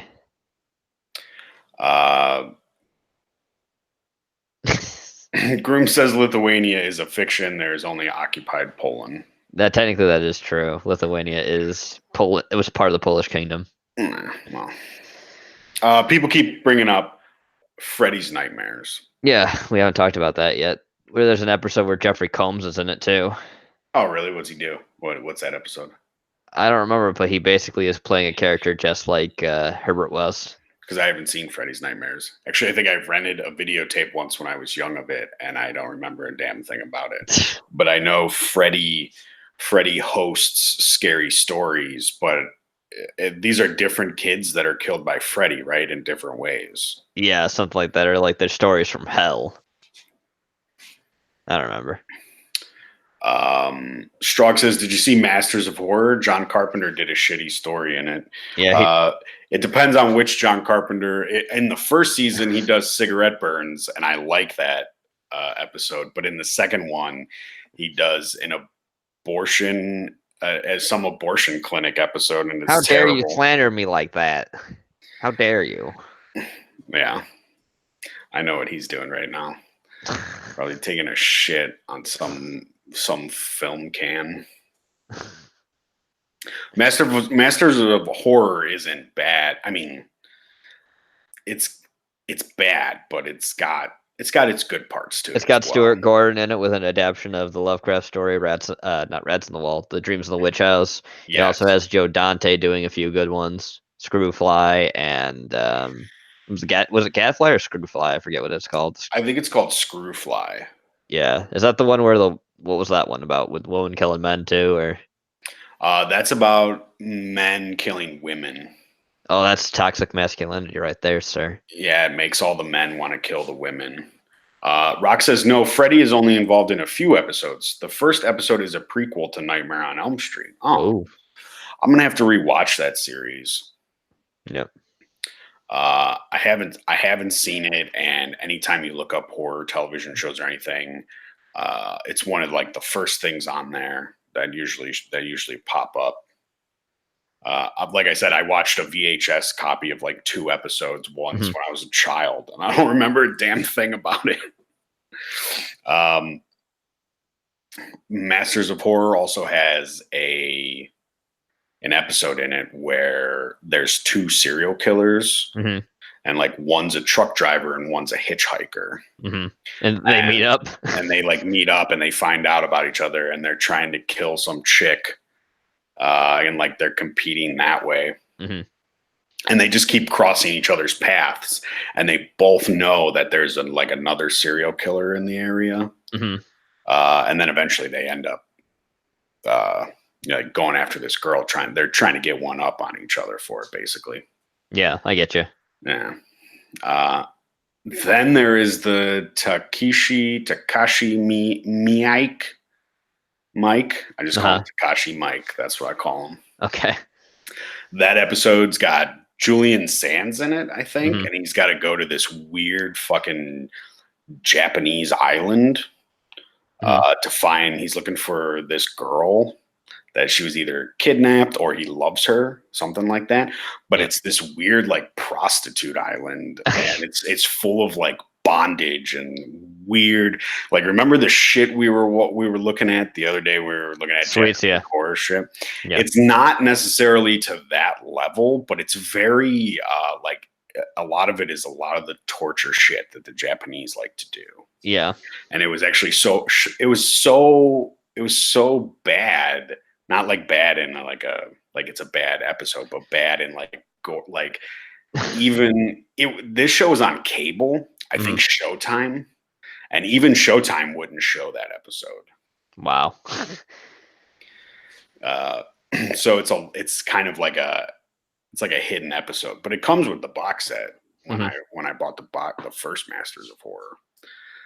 But John Carpenter does do a shitty story. Now it depends. I mean, maybe you don't like cigarette burns, Strog, but I don't know if you're thinking of the story he does in the second season where it's an abortion clinic. Imprint. Thank you, Rock. That's the name of the episode I just described with the Japanese prostitutes. Yeah.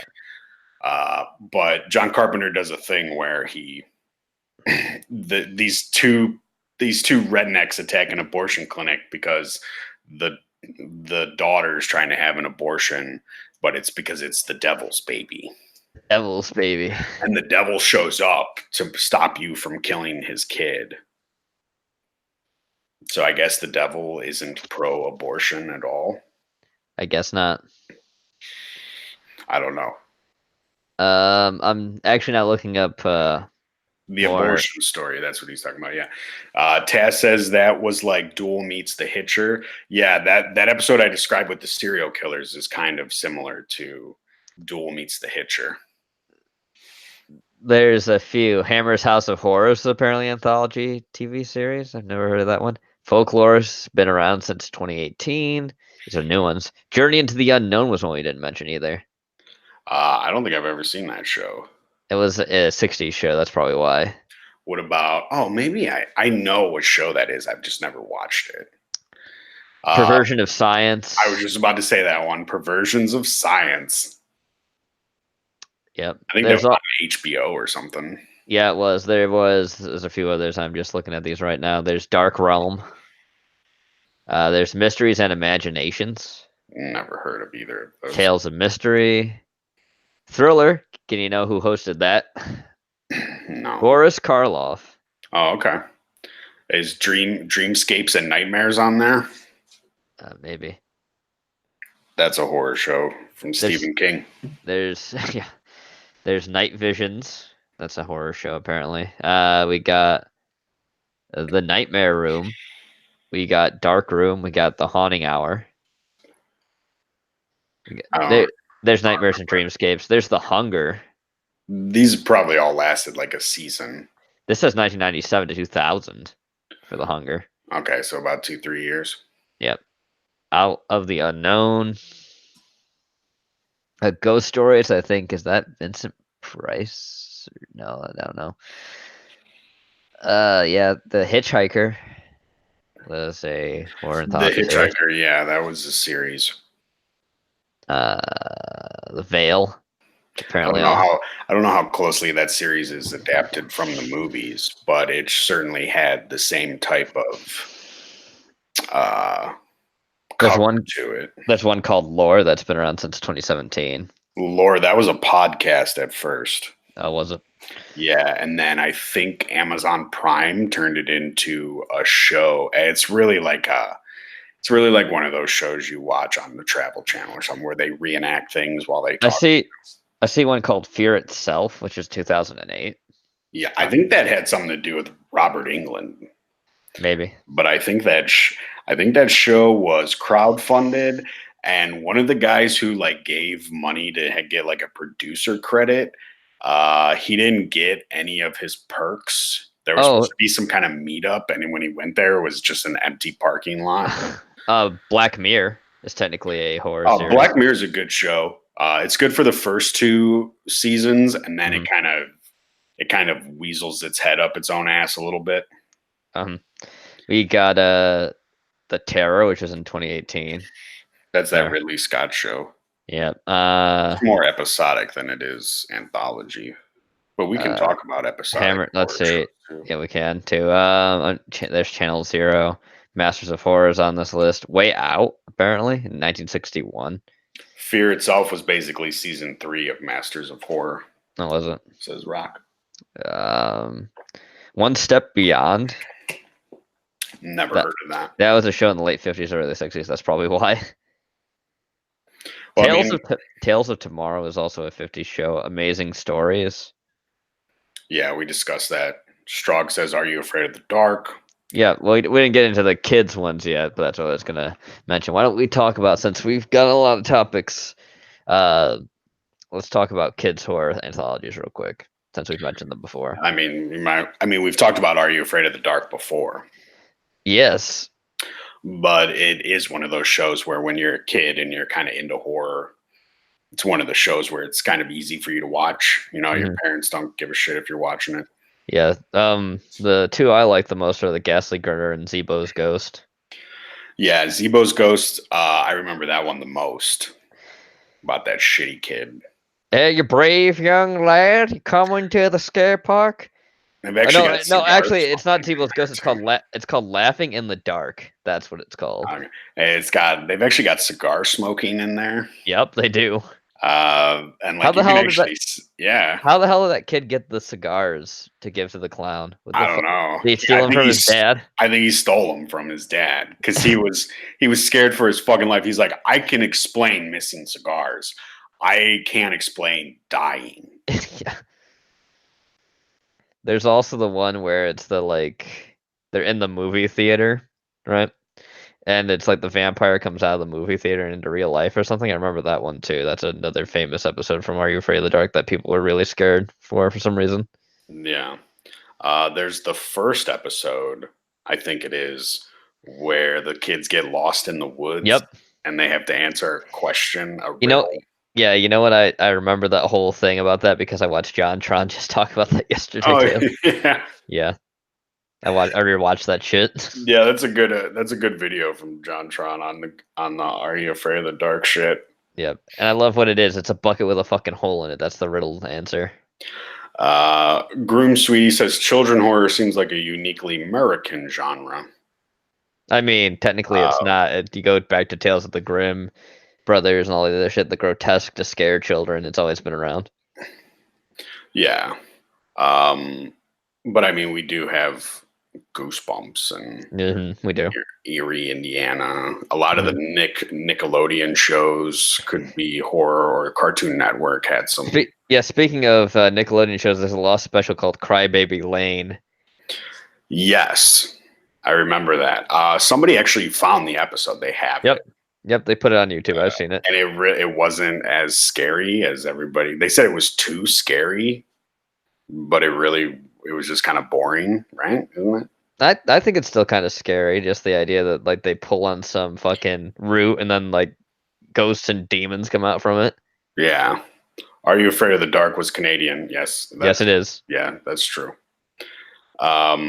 Which when you find out it's Canadian when you're older, and then you watch some of the episodes, you can kind of see exactly. Like even the Laughing in the Dark. That's why no person in America has a fucking hockey rink in their bedroom Yeah, because that's Canada. he's playing hockey and not baseball or football. They don't know Canada any. They don't know any discount sport. America. They So don't know any sports. look, I love hockey, but not enough. Not enough to have. I think it's in a couple episodes too. Yeah. Hey mate, you like that And I'm hockey? not sure. I can't remember, but I'm not sure if they do that thing where like a lot of Canadian films, they don't want you to know they're in Canada, so they'll Mhm. just put up a American flag somewhere, Mhm. and you can just tell that like who puts an American flag right there? What is that? Yeah.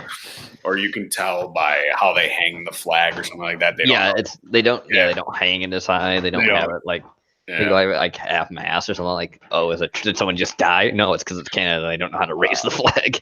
Strog says want a real horror anthology out of Canada? Degrassi. Mm. You're probably right because Degrassi is the most dangerous school to attend. With everything that's happened at Degrassi, there's been multiple shootings Yeah. and drug overdoses. All the kids have AIDS. Degrassi is a frightening fucking place to attend school. Taz says Final Destination is basically an anthology of gruesome deaths brought about by either Rube Goldberg method or just ironic situations. Yeah. Yeah. I like Final Destination. I like a lot of the movies, but I don't necessarily like all of them. Mhm. And then I think by the end of I think it's the last movie, Mhm. you find out that it's a prequel to the first movie. Yeah, you do. And the first one's got Devon Sawa in it, who was in Mhm. Idle Hands, Yep. which is a really good comedy horror film.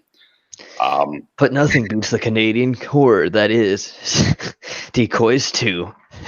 Is that Canadian? Yes, that's Canadian. I was going to say The Pit, about a perverted 10-year-old that feeds people to the troglodytes in his backyard. Then he gets fed to the troglodytes by a Yeah. girl. Yeah. The future is female, my friend. What do we got? So we were talking kids horror. Courage the Cowardly Dog. Yeah, that's a good one. The animation is great in Courage the Cowardly Dog. I really like it. It is very much anthology because it's just like new episode, new monster type thing. There's very few continuity to anything else. Right, and there's a lot of references in there. A lot of horror movie references. Yeah, there's Lovecraft references in there. There's stock footage references. Yeah. B-movie references, all that kind of shit. There's all kinds of shit in there. I remember the funny thing is that Robert Rodriguez and Tarantino basically show up as zombies in that. Yeah, there's that episode. And I think somebody even made like a Courage television or video game. Yeah. Your Courage and you got to run through the farm. Yep. In nowhere, Kansas. Yeah, that's right. They're in the middle of nowhere, Kansas. And the old lady and the dude, Eustace and Muriel. Eustace and Muriel. The thing about Eustace is that his voice actor died. That's why the series stopped. Oh no! You're telling me nobody can do a Eustace?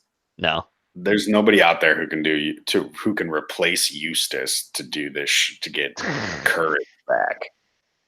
It was also the fact that Cartoon Network also canceled it too. Of course they did. They canceled a lot of good shit on Cartoon Network. That's because they needed the live action shit they had for a long time.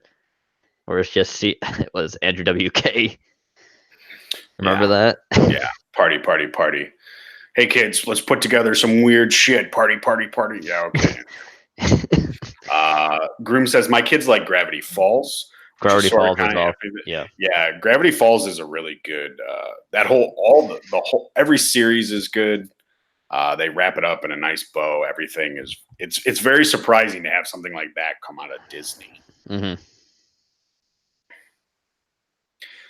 That's it. I'm getting my mallet. Says Rock. Yeah, because Eustace hates Courage. Yep, that's it. I'm gonna get my mallet. And where the hell did my other Joker card go? And Courage is always trying to save Muriel. Yep. Yeah, because she doesn't know what she's doing. The first episode of that was the pilot where Eustace gets turned into a chicken and Courage kills him. Oh shit! He evaporates him with the gun because that chicken has like chicken pox shit, where if you eat the eggs, it turns into that murderous alien chicken. Yep. I have to go back and watch some Courage. Oh, there it is. Courage is one of those shows that I could always just watch. You know, you just put it on. I don't care what episode it is. I'll watch it. I got the card dirty. Which brings me to Real Monsters. Mm-hmm. Do you remember that? Yeah, I remember that show. With Ickis and Oblina and Crumb. Crumb.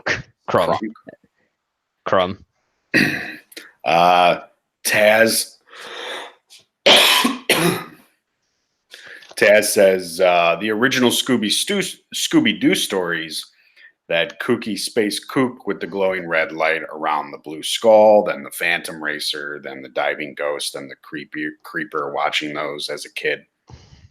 Yeah, the old Scooby-Doo is very good. Now Scooby-Doo had some things in between that were pretty bad. Even though Vincent Price couldn't save it with 13 Ghosts. Yeah. Then again, I never thought Scooby-Doo was really that scary. You didn't think it was. Did you like the show or? It just wasn't scary. You like the show, it's just not scary. It's just not scary. I mean, it's always a guy in a suit most of the time, unless you're talking about the Scooby-Doo movies where they actually fought like witches and shit, and Yeah. or Well, zombies and werecats. Yeah. There's a new Scooby-Doo cartoon. I don't know how new. It's 2000s at least. Was it They have Mystery like, Inc? yes. Yeah, that one was good. I've heard that one's really good. Yeah, like that one also has a lot of references in it. It's got like Evil Dead references and Hellraiser references and shit in there. Yeah, they have Lovecraft reference in it. He's basically playing a bad guy. Yeah. HP Hatecraft. I think even Jeffrey Combs shows up at one point. If Jeffrey Combs voices him. Yeah. It's that one is not that bad. Yeah. But a lot of stuff between that one and the original show I'm still waiting for that Scooby-Doo audio drama that Chilling Tales from Dark Nights is supposed to be making, where it's like Scooby-Doo but more horror themed, more mature too. I would listen to that for sure. Yeah. Now, did you ever watch Erie, Indiana? No. No, that's a Joe Dante thing. Is it? I never watched it. Now I feel really bad. It's just about a kid who lives in Erie, Indiana, and he fucking supernatural things take place, and he's basically discovering them and fighting them off and shit like that. It's your standard '90s, afternoon show. Wait a minute, it doesn't say Joe Dante. Oh, okay. Joe Dante had nothing to do with it. It says Jose Riviera, Cart Schaefer, starring. Yeah, it's not by Joe Dante. Yeah, I'm looking at it right now. I swear. Oh no, creative consultant is what he does for that show. Yeah. Okay, so that's. Did he write it or anything? No, it just says creative consultant. I remember him talking about it in a interview. The interview I sent you? I believe so, yeah. I didn't fully listen to that interview. I listened to a good chunk of it. I just don't remember listening to it. But he's your favorite. I know, but it was long. It says he directed 5 episodes of Erie, Indiana on IMDb. Okay. So, I mean, I find it funny he's a creative consultant throughout most of it, but then he only has 5 episodes he technically directed. Yeah, well, a lot of times it's very rare that you get like in a television series, it's very rare if you get the same director for every episode. Yeah, that's true. I think the only person who did that was Cary Fukunaga in True Detective. I think he directed every episode of that show. Yeah, I think that's true. I just want to see the adult Scooby-Doo comic made a series, says John. It was turned into like a post-apocalyptic dystopian series. Yeah. Where Scooby dies. What? Yeah. Do they have to eat him? No, he's basically got his head in a computer or something. Oh. And he's senile. Okay. I don't know. It's weird. John wasn't a fan of Mystery Inc. It was the truest remake to the original. Mystery Inc. has lots of guest appearances and produced some good episodes, multi-partners, short movies. Multi-parters and short movies, yeah. There's other Real Monsters, of course, which I always thought was funny. There's Tales from the Crypt Keeper. Right, that was a cartoon, wasn't it? Yes, I mean there's also Beetlejuice too. I guess you consider that episodic as well, or anthologic. Yeah, because they're for kids. They're not really doing the whole like episode to episode or big plot line kind of thing. Yeah. John says, "Okay, I lied. I liked it. I just hated seeing reruns every day." Yeah, I know what you mean. At least it's not as bad as Teen Titans Go reruns every day. That's all Cartoon Network shows fucking now. Of course, because Teen Titans is so big. Teen Titans. Archie's Weird Mysteries. Was that a show? Yeah, I think it was. What do you think? What do you think about what they did with Riverdale now? Man, I fucking hate everything. See how gay Riverdale is? It's pretty gay. Jughead came out as the first pansexual. The Real Ghostbusters cartoon. Yeah, I mean that's technically episodic as well. I mean, not episodic. It's more, yeah. Yeah, well, it's for kids, like we Look, said. So everything's for kids. I'm for kids. You're for everything kids. is That doesn't episodic. that doesn't I sound mean, it's right. got episodes. Cindy says American Horror Story. I like the first season. Cindy, I'm going to have to disagree with you on that. The first season is awful, in my opinion. I only like the second season of American Horror Story. I don't That's like any me. of it. But that show is so bad. You know what that show is?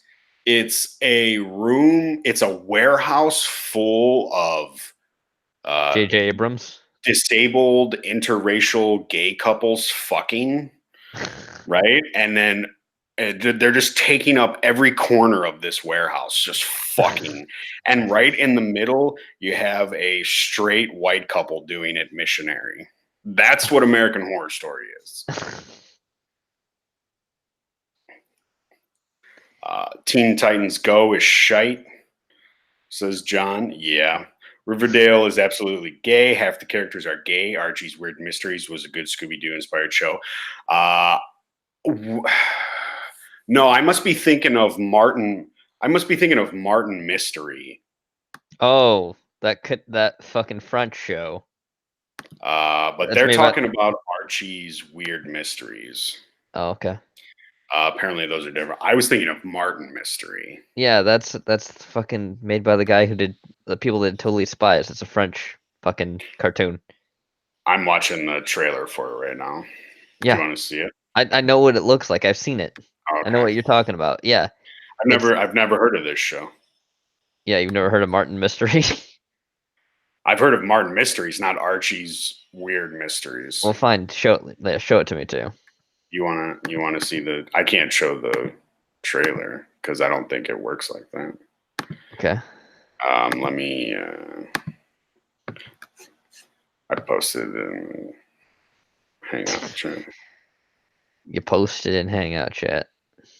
I'm sure they're on. He says watch a few episodes. They're not long. I'm sure they're probably on uh, YouTube. At least some of them. Okay, yeah, I think I remember saying something like that. Rock says American Horror Story is progressive fag propaganda made by a degenerate AIDS carrier. You're not wrong, Rock. That always happens. Every time we bring up American Horror Story, we just talk about what a bunch of faggotry the whole thing is. Yeah. It's awful. I'll check it out, John. Because now that we're talking about all these things, I really want to. I want to see some of these kid shows. Martin Mystery again, though. I'm saying that is a French That's cartoon French. series. Yes. Martin Mystery is French. It's made by a French studio that wants to be anime. Oh, okay. That's why it has that. Yeah, that's why it has the art style like that. That explains a lot of everything it's got going on for it. Actually, Yes. Even some of the dubbing. Because Yes. I didn't really know it was dubbed, but I would always be like, these words don't match up that well. That's because the French think informations is a word. Yeah. Stupid fucking French. I'd punch him in the face and reveal that they're spies all along. Sorry, I had a moment there.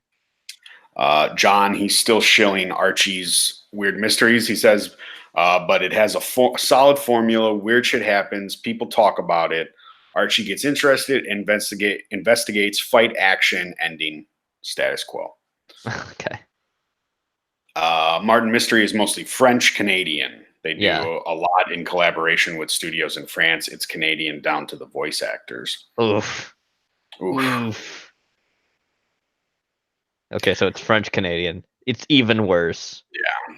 Groom Sweetie says it shocks me that a genre like horror should end up paused of all things. Well, Yeah, that's well, what that's what they happens. do. There really was this progressive push. It was almost like they had the whole thing planned and they went, okay, go. And slowly but surely they hit everything they could and just infected it. They got into horror and they got into comics and Star Wars. I'd have to say, first of all, the thing that probably did get mostly progressive first is probably horror, though. Yeah, well, I think horror has always been a progressive genre. It's never really been. And when I say progressive, I don't mean like the lefty progressive things, but you always get people who say things like, "Oh, well, the black people always die," or "There's no black women in horror." There's a whole fucking Twitter group that you can find called Black Women of Horror, as if there's never been representation for black women in horror. There always has been. You're just not watching the right movies. Yeah. What a shock. They don't people don't see that type of shit because they watch Saw Mm-hmm. and they think that's horror. You Yeah. know, this is the horror genre for them. Or they don't like we've read Anya Stanley articles on here before. Yeah.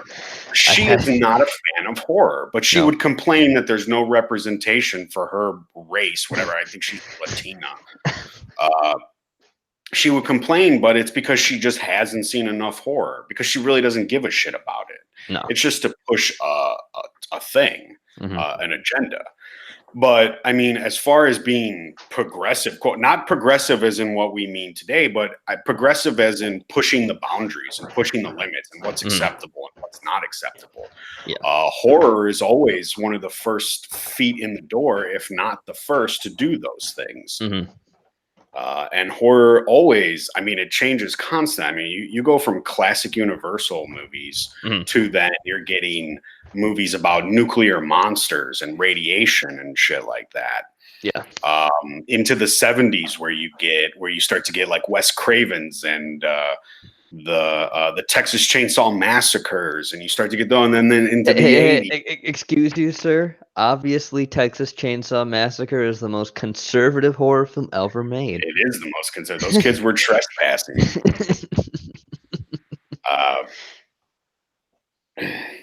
So I think, you know, in the 80s. Can you imagine someone telling Toby Hooper that and letting him flip his lid? Oh, he would. He would flip the fuck out. He's turning in his grave just listening to it. Just go to Toby Hooper's grave and whisper over it. Texas Chainsaw Massacre is a conservative horror movie. He would lose his shit. And then in the 80s, you get slashers, and then you get the final girl. You get that whole trope, and it's always some meek, fragile woman coming out on top. So horror has always been the genre. One of the biggest problems in horror, though, are horror fans. Yeah. They're just sheep. They go wherever the critics point them, where like John Carpenter is my favorite director, but I can call out John Carpenter's bullshit when I see it. I don't suck his dick because I like his movie. But horror fans are just like, what is this? Okay, yeah, this is great. This is so awesome. And another thing about a lot of horror fans, when you see them, they've always got their fucking horror t-shirts on, and they wear all black, and they look like this, and they fucking, those people, where are you going? By the way, I am going to buy a Texas Chainsaw Massacre 2 tie. Oh yeah? Is it like a saw? Does it look like a saw? No, it doesn't look like a saw. It's the actual one that Leatherface wore. Oh, okay. The Saw is family. The Saw is family. Groom says Blackula is an objectively good horror film. The Grim Adventures of Billy and Mandy. That's good. Technically, that is too. Yeah. Too, which technically is also, but that was canceled, and they brought Scar over to Grim Adventures of Billy and Mandy. So there's a reunion episode with him, Major Gas, and Hector too. They do all show up. Rock says you want a good Archie series: Afterlife with Archie, Zombie Apocalypse in Riverdale, with Jughead being Patient Zero. Did they make that a show? I thought that was just a short comic series. Isn't there the one that? And I thought Archie come from Archie. What is it? Zalgo, the internet meme, like it's a ancient horror god. I mean, possibly. I don't know. I don't know Archie that well. I remember hearing a story about the female CEO of Archie, where she just treated all the males like shit, and there was like a lawsuit or something over it. Probably. Groom says horror is inherently traditional, Blacks and thoughts get snuffed. The white virgin survives. Wait. I love Grim Sweetie's comments so much. What a shock, says Strog. SJWs are retarded and live in a bubble. Shit. I didn't want to put that much coffee in. Sorry, I'm making coffee as we're talking. Rock says Leatherface did nothing wrong. They trespassed and committed a home invasion. Exactly. They did. Very true. Taz says Leatherface was the first horror transvestite. Rock says Norman Bates would take offense to that. Yeah, he would, because Norman Bates was. Technically, he's a pro. John says Gene will wear his Texas Chainsaw Massacre tie to all major functions and work interviews. You know it. He also says the Riverdale Art Afterlife with Archie, or Archie Afterlife. It's a short 2013 comic series. No show for it. It's not the comic I mentioned. Norman Bates and Leatherface were inspired by Ed. Yeah, we know. I know that. Yes, thank you. Rock says it was a comic, but it was picked up for a movie. It may have dropped for the Riverdale show, though. Ooh. Well, Riverdale 4, they'll probably make it a fucking thing, because look at the shit show that fucking show is. Oh my god, that show is just gay. So gay. Check out Night Tales. They really did make the 50s gay with fucking the Archie series. And I guess that's the whole point. They try to slight the conservative era of the 50s. Yeah. Oh god. They're never gonna do that. I mean, they did. They made Riverdale. I can't find Night Tales. Strong. Oh no, maybe I can. Wait. Can you? Are you sure? I mean, I don't know what I'm looking for. Final answer? Again, I'm making coffee. That's why I'm interjecting more. Oh, no problem. I don't know if this is the Night Tales thing I'm looking for. I don't know if that's it or not. Strog, if you find a clip of Night Tales or anything like that, send it in the chat and I'll check it out. Why don't we talk, since we've been talking a lot about the Anthology? I wanted to bring up something too. Yeah, go ahead. Yeah, I was going to say, why don't we move on to horror TV shows, just basic horror TV shows now. Okay, good, because I want to talk about Scare Tactics. Okay. You ever seen that show? I have seen that show. Chat, do you guys remember Scare Tactics? Now I'm going to be quiet because I have to blend my beans. Excuse me. Scare Tactics with host Shannon Doherty and eventually Tracy Morgan. I don't know. I think they're fake. I think all the pranks are fake, but I don't know. And like they set people up in horror. It's a prank show on Sci-Fi, and they set people up in like horror scenarios where they get jobs working at like weird like genetics labs and shit like that, or like, hey, my buddy, this guy I know has got a job for you. Can you go out to the desert in the middle of nowhere and help him? Yeah, ball stuff like that. Yeah, but they've got some good ideas. If the pranks are real, then that's great. Like one time they set up a whole house, yeah, to look like the kid that this girl was babysitting had, like, she was like the devil's kid and she had all these powers. Yep. They essentially recruit contestants with job interviews in every episode. Yeah. Yep. That's how they get them to where they need to go.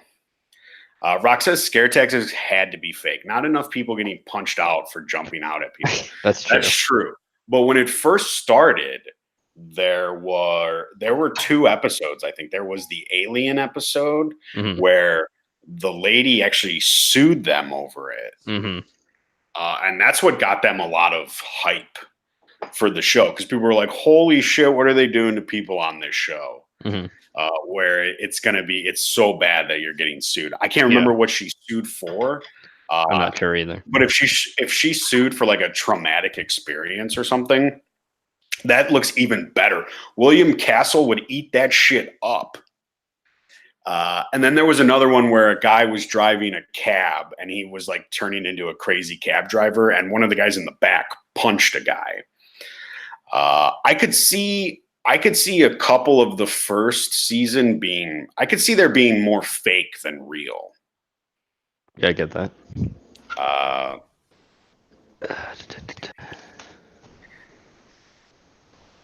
But that was like the first, like, it's mainly horror prank based show. Because I don't know any other shows that do pranks like that and are horror themed. There might be one or two.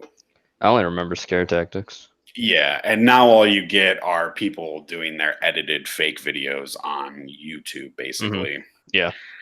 I don't know if that show is still on though. I don't think it is. I don't think they're still making episodes, but every now and then I'll see like an ad for it on like tonight at 11:30 Scare Tactics, and I'm like, it's still got Tracy Morgan, so it's got to be old. They've got to be like reruns and shit. Possibly, yeah. Rock says, I worked a haunted house one Halloween. Everyone working it took at least one good punch to the face. Nah, that's how you know you're doing your job properly. You don't get punched, you weren't doing anything right. Yep. Gene, have you seen Ash vs. Evil Dead? I have not fully seen it yet, and I feel bad for doing it. Yeah. Your boy Bruce, man. I know. Your boy Bruce in there. I know it's he a is. Good show. I heard it is really good. And you've only got 3 seasons because they canceled it. Yeah. But it's a damn good fucking show. I was surprised at how well they did with it. You know. Yeah. I think that's because Sam Raimi had a good hold on it, and he knew exactly what he wanted to do with everything. Yeah.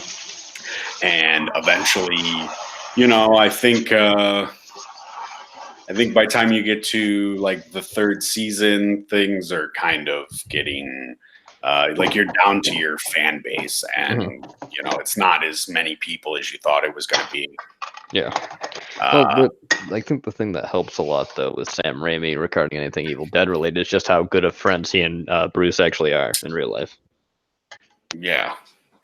That show's got a killer soundtrack too. It's really good. You know, Bruce can't Ash when he's old, and he's got to he can barely fit into his fucking outfit. Yeah, his outfit with his glove.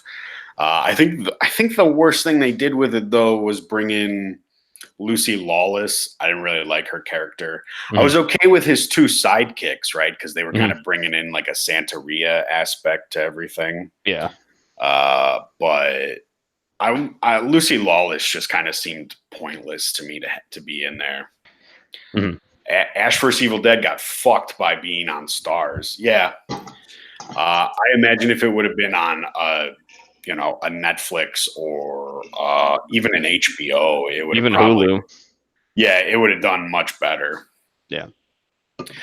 Nobody carries Stars in countries outside of the States except satellite providers. Okay.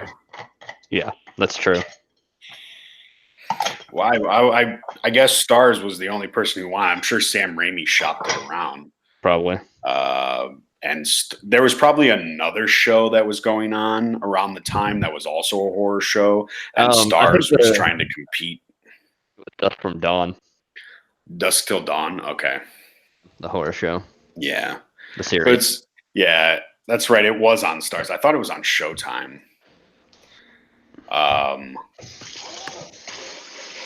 They're competing with the El Rey network, I'm sure. Yeah. Is the El Rey network still even around? It's not on my television. It's still around.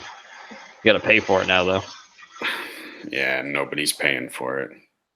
Night Tales with Flava Flav. What is this show? What the fuck is this?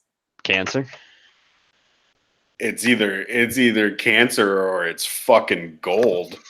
With Flavor Flav? No, cancer. Flava Flav. He married a giant woman because he's a midget. Here. He married Flava Flav he's dressed like Dracula. It doesn't make it good, you know. Night Tales. Right 2009.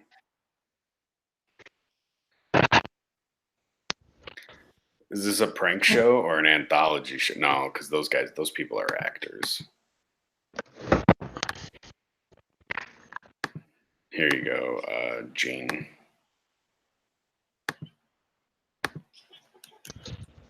Did you say anything to me? I was cutting it out. Is that Gary Busey? Oh my God, Gary Busey just shouting at a wall. Is that Ray J?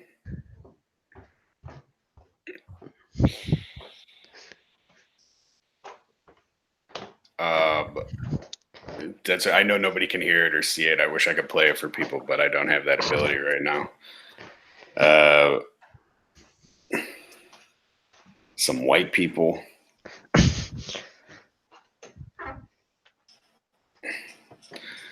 Gary Busey, Flavor, what are you doing? There's a lot of. Was that Kel from Keenan and Kel? Kel Thompson? Probably. Or is it Keenan Thompson? Keenan Thompson. Hosted by Flavor Flav. The series. There were two seasons of this shit. What the fuck? Strug, you just stumbled upon a fucking cringe mine. That's what you stumbled upon. Jenova thinks it's great. I know it's horrible. I've seen it. Only one episode in the second season, so really it's one season. Yeah. Holy fuck. It's so terrible. It is. What are they doing to horror? Flavin' it. Cracula, says Rock. That's exactly what he looks like. He looks like Cracula.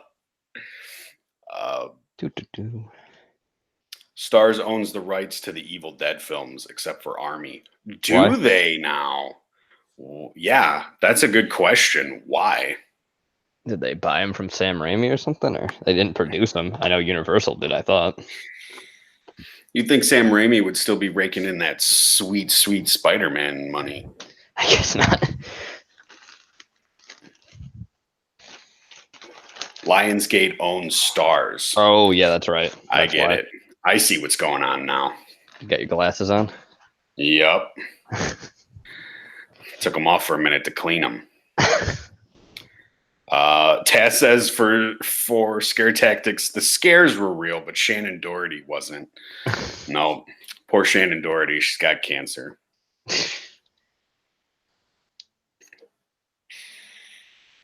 Sam Raimi, he was in Miller's Crossing.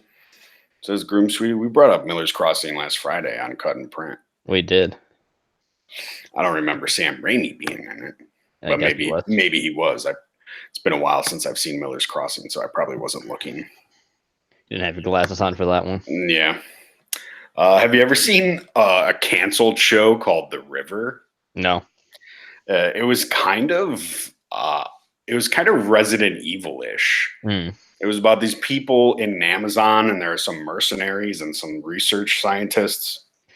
Was Albert Wesker in there? There was probably a character that was similar to Albert Wesker in there, but they're looking for some kind of hidden lab or something in the Amazon for some company that no longer exists because it's got some kind of properties and chemical drugs, whatever they're looking for. And then it turns people into weird zombies. It turns the freaking frogs gay. But there's also animals from the Amazon that get infected with it and shit. Yeah, Rock, that's how I felt too. The River was good. Too bad it got canceled.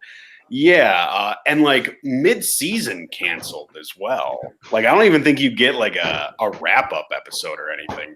They leave it on a cliffhanger, and you don't get anything after that. And it's not even a real finale, season finale cliffhanger. It's finale for that, or cliffhanger for that episode, because we'll be right back next week. But they never came back. That's unfortunate for them. Yeah, they should have kept going with it. It was a good show. It was a good show, damn it. Have you ever seen Scream Queens? I have not seen Scream Queens. Scream Queens is not a bad show. I thought it was going to be worse than it was. but it's got a pretty good cast in it. Some of them bitches are hot. Mm. And it's actually really funny too. They do a good portrayal of a Chad, and his name is Chad. He's really funny in that show. It's got Jamie Lee Curtis in it, and it kind of. I mean, the second season, like the first season, all takes place at a sorority, like a college campus sorority, and there's a person, somebody's killing people on campus, and they don't know who it is and stuff like that. And every episode, like people get killed, so the suspects go down. Uh, and then the second season takes place at a hospital, but I guess nobody watched that because they canceled Scream Queens after that. I see. There are a couple parts where it gets kind of lefty progressive. Like Of course it does. there's like a 5 minute scene in a one of the episodes in the first season where this guy tells the main characters to smile because they're a bunch of cunts. And they're like, stop telling us to smile. And they go into that whole feminist thing for like 5 minutes and they kill the guy right there. A couple other things here or there, but it's not bad for what I thought it was going to be. Mm-hmm. Groom Sweetie, Scream Queens, not quite as bad as you'd expect. Heretic. Anyone see Reaper? Is Reaper the show that I think was on HBO with Mandy Patinkin? I have no idea. Where, like, when you die, you have a chance to become a Reaper, and you just go around taking people's souls. Yeah, I think I remember saying that now. Yeah, because she's a Reaper. That's right. Yeah, I think that's the name of that show. I think it only lasted about 2 seasons. Oh no, that's Dead Like Me. No, that's Dead Like Me. That's right. Yes, that's right, Rock. I have not seen Reaper then. No. You got any other shows, Gene? Give me a minute. I mean, we got 45 minutes, so Yeah, if you don't have any shows, we can just bullshit. I'm just gonna check real quick for horror shows. Have you seen Stan Against Evil? No.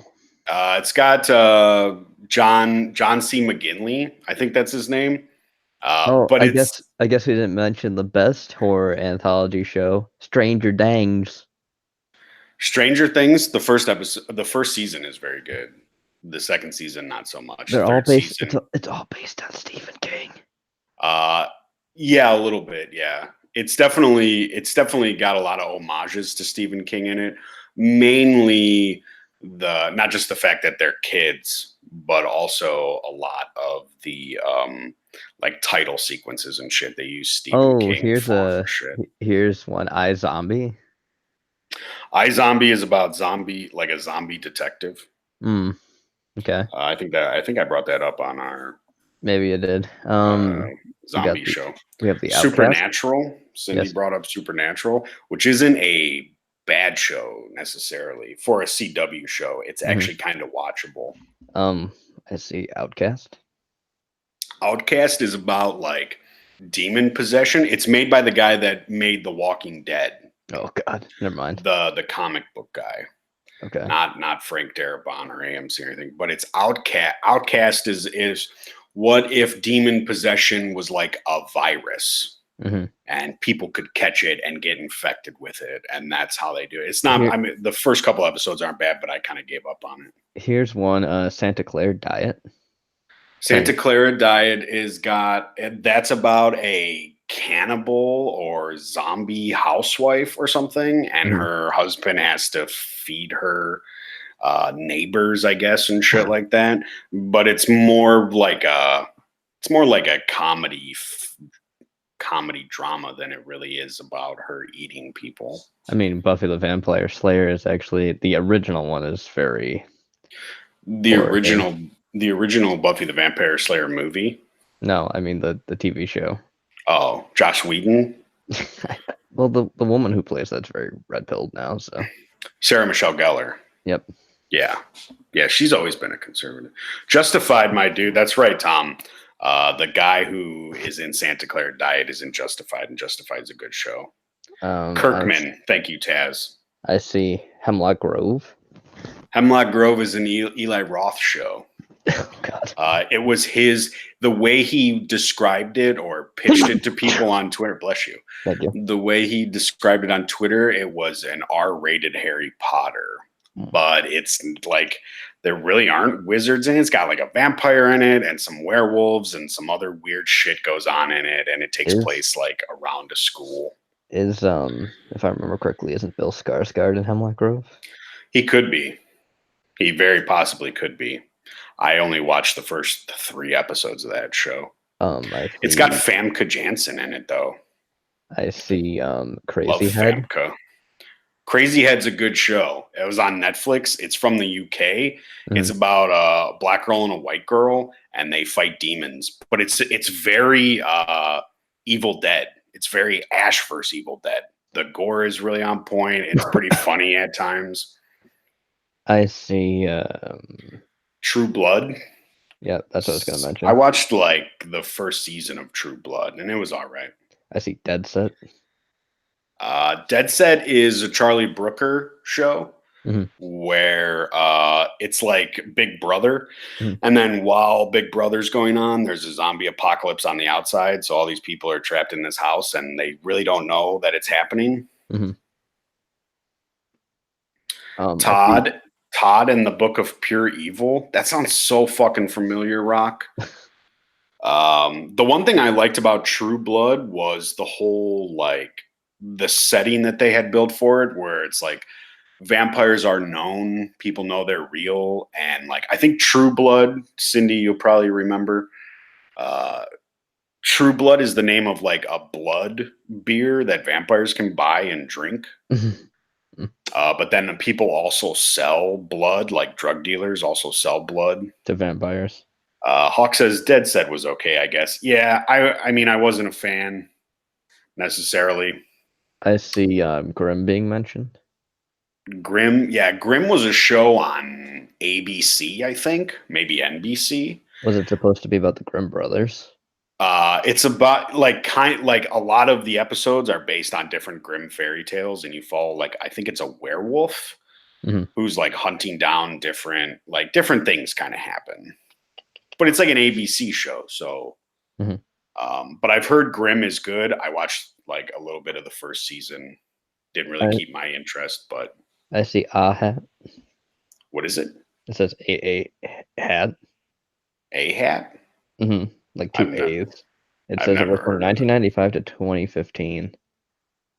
1995 to 2015. It went for 10 years, and we never heard of it. Let's see why. I've never heard of it. Grimm is trash, says Rock. It's an Indian horror show. Oh, okay. Horror anthology. That's why I've never heard of it. Rock says True Blood was homo propaganda. Yeah, you're not wrong, Rock. There is a lot of that shit into it. It gets very Twilight at times too. I mean, but because it's on like cable, it can be a little R-rated. The Vampire not Diaries. A little bit. There's a lot of R-rated in there. The Vampire Diaries is mentioned on this list too.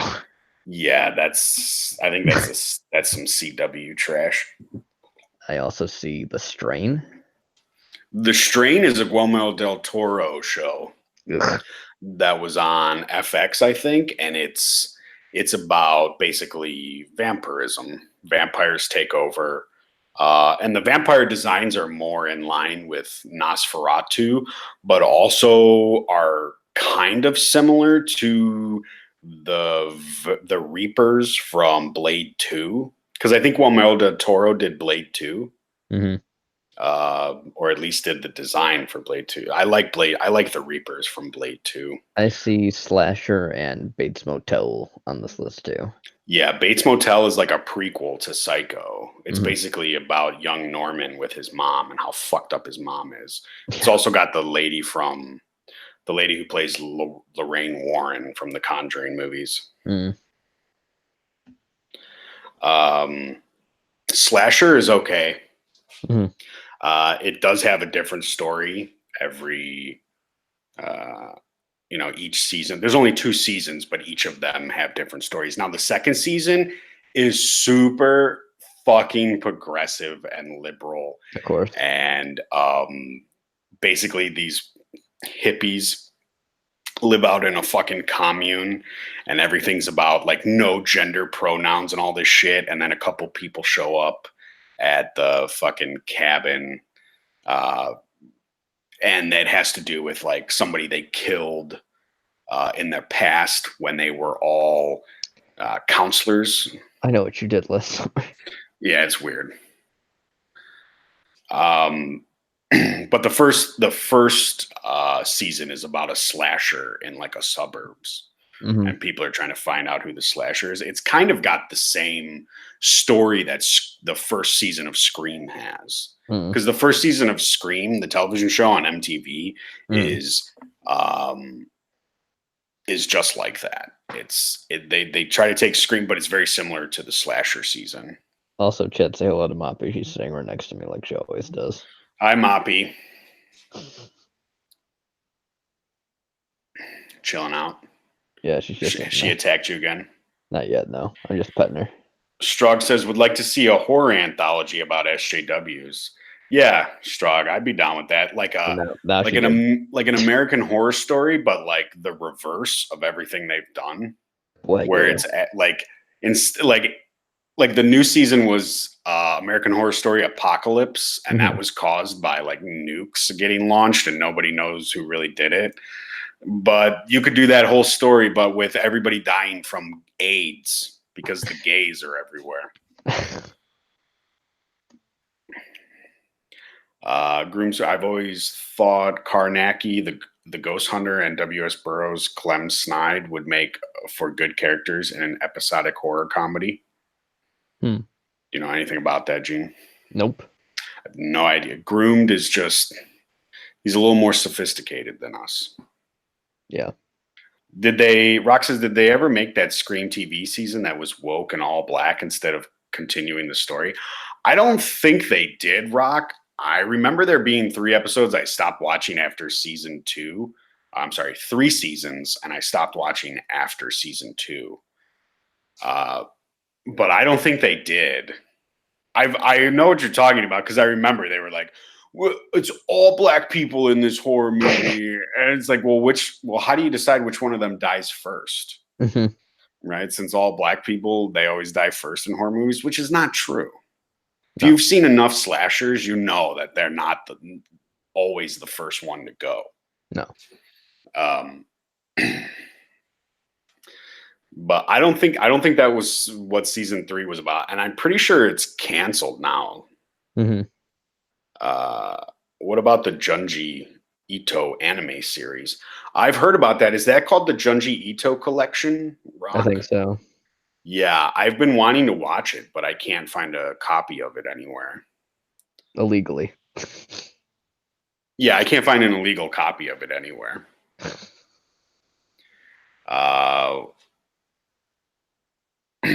Wasn't that Tales from the Hood? What was Tales from the Hood? Oh, Tales from the Hood, where they made an all black instead of continuing the story. I've seen both Tales from the Hoods, Taz. I've talked about them on here before. Groom says anime ends in weebery. Weebery ends in cosplay. Cosplay ends in furfaggery. Furfaggery ends in a shallow grave. Anime, not even once. The gateway drug. He's not wrong. He's not wrong. Let me see what else I got on here. I think we talked about. I brought up Stand Against Evil. It's kind of like it's funny. It came out like when Ash vs. Evil Dead started, or a little bit before that. So it's kind of got that same feeling to it, but it's about a sheriff or a retired sheriff or whatever that's in this town that's haunted by a witch, and he's basically trying to fight off it's kind of like Ash vs. Evil Dead with the Deadites and shit like that. But John C. McGinley, he's always fun. I think we talked about everything that I brought up too. What else do you got from your list there? I don't have a list. You don't have a list up? No. It's gone now. I mentioned all the stuff. That's why it's gone. Taz says hentai ends in tears and tissues. Rock says Junji Ito transcends weeb shit. That's pretty true, Rock. Ito's got some really fucking weird shit out there. And when I discovered it, I was like, holy shit, I've been missing this my whole life. His shit is so creepy. That crevice, the crevice one is probably the scariest one for me. It's very simple, but also at the same time, Is that the whole hole made for me thing? yeah, where those like people shaped holes just appear in the mountain. And like people just like sink into them. But if it's not like made for you, you can't even go more than a few feet into it. So you Wasn't there a basically Swamp just Thing series? Yeah, there was. And actually, it was canceled recently. There was also a Swamp Thing cartoon show. There was also a as Swamp well. Thing TV movie. Yeah. It was probably called The Real Swamp Thing.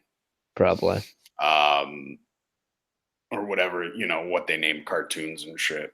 The made for TV movie that's not the Wes Craven one, is it? Yes. It is? Yeah. Isn't your boy Ray Weiss in one of those? He is, yes. Is he in the second one or is he in the first one? I think he's in the first one. He plays Anton Arcane. Yeah.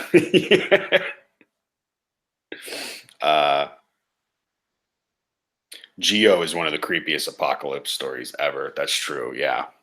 And then he's got the one with the spiral as well. The spiral That face. is fucked up. That whole shit is fucked up, man. Junji Ito, what is going on in your fucking head? He's Japanese. What do you mean? What's going on? Uzukami or Uzumaki? Oh, it's Uzumaki. Uzumaki. Yeah, that means spiral. Or Uzukami. Rock says Uzukami, but it could be Uzumaki. But Rock is rarely wrong. I mean, Uzumaki means spiral in fucking Japanese, so I took some Japanese, I know. Groom Sweetie says, eschew the cuckery of weebery. Follow the true path and guidance of Akira Kurosawa, kaiju documentaries, and Kwaidan nationalism.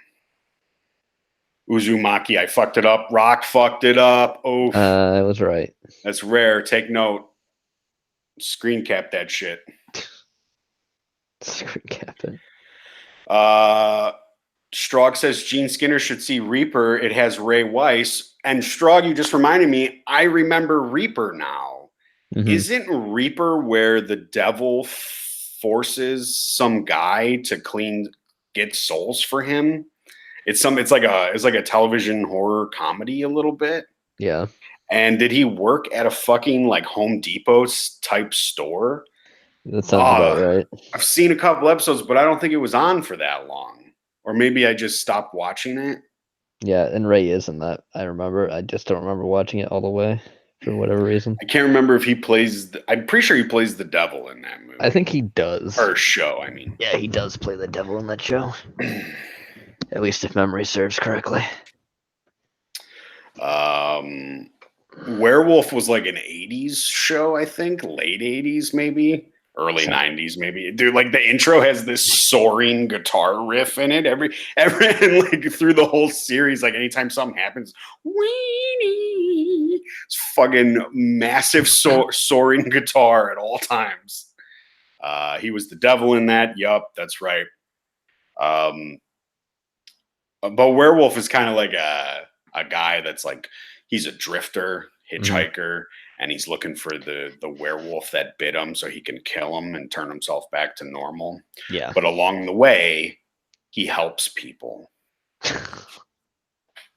So it's like David Carradine. Yeah, kind of. It's like Kung Fu, but with werewolves.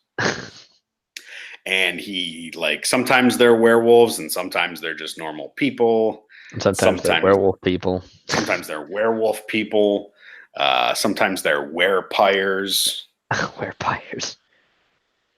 Yeah, whatever you want to call them. Things. We got a half hour.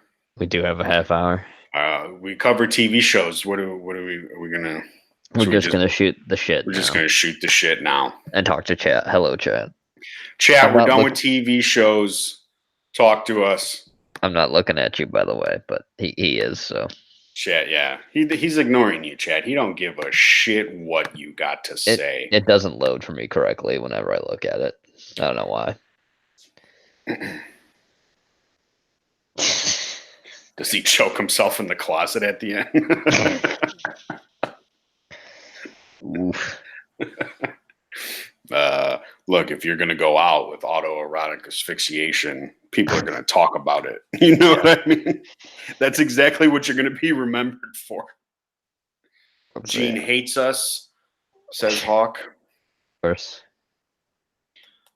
Yeah, yep. Ray Wise is the devil in Reaper. Yeah, I forgot about that. Yeah, I'm looking at it right now. I can't remember. I think that sounds like it would be a Fox show. Like it would be on Fox. Reaper? Is it on Sky in the UK? Probably on Sky. It was on the CW actually. Reaper was on the CW. Yeah. See, CW does this thing with their shows where like they'll have horror aspects to it, but when CW gets a hold of something, it just becomes millennial trash. And it's made for younger kids, and like millennials aren't even really watching it anymore, but it's got all their fucking propaganda in it. This is beautiful. I gotta show this, or at least I'll show it to you so you can show it to chat. The Adventures of Briscoe County Jr. Oh yeah, that's also one. Go ahead. Sorry. That's also has Bruce Campbell in it. Yes, it does. It's a good show, damn it. Paste this plain text. Yeah, whatever. There, that's Ray Wise as the devil. Ray Wise. Look at that image. Son of the devil. Look at that. That's a great picture. Mm-hmm. I like that. Was that on a shirt or something? I don't know what that's on. Bag of cigarettes. And Ray Wise, the devil, was a great show. What about Millennium? Millennium came after like X-Files. It had Lance Henriksen in it, playing a cop, trying to track down like weird things that happened. And it was like a Millennium. They were called the Millennium Cult or something like that. And I want to use this image as my fucking image. You should use it in Discord. I think I will. I think it only went on for like 3 seasons. And like towards the end, they started to like fumble shit around. But I think that was also because I think I heard a story that they really didn't know what they were doing with it in the first episode or the first season. So like season 3 is kind of where everything like starts to come together, but it doesn't make sense with season 1 a little bit. But I think that was like Chris Carter's next show after X-Files. That sounds about right. And like, man, that looks great.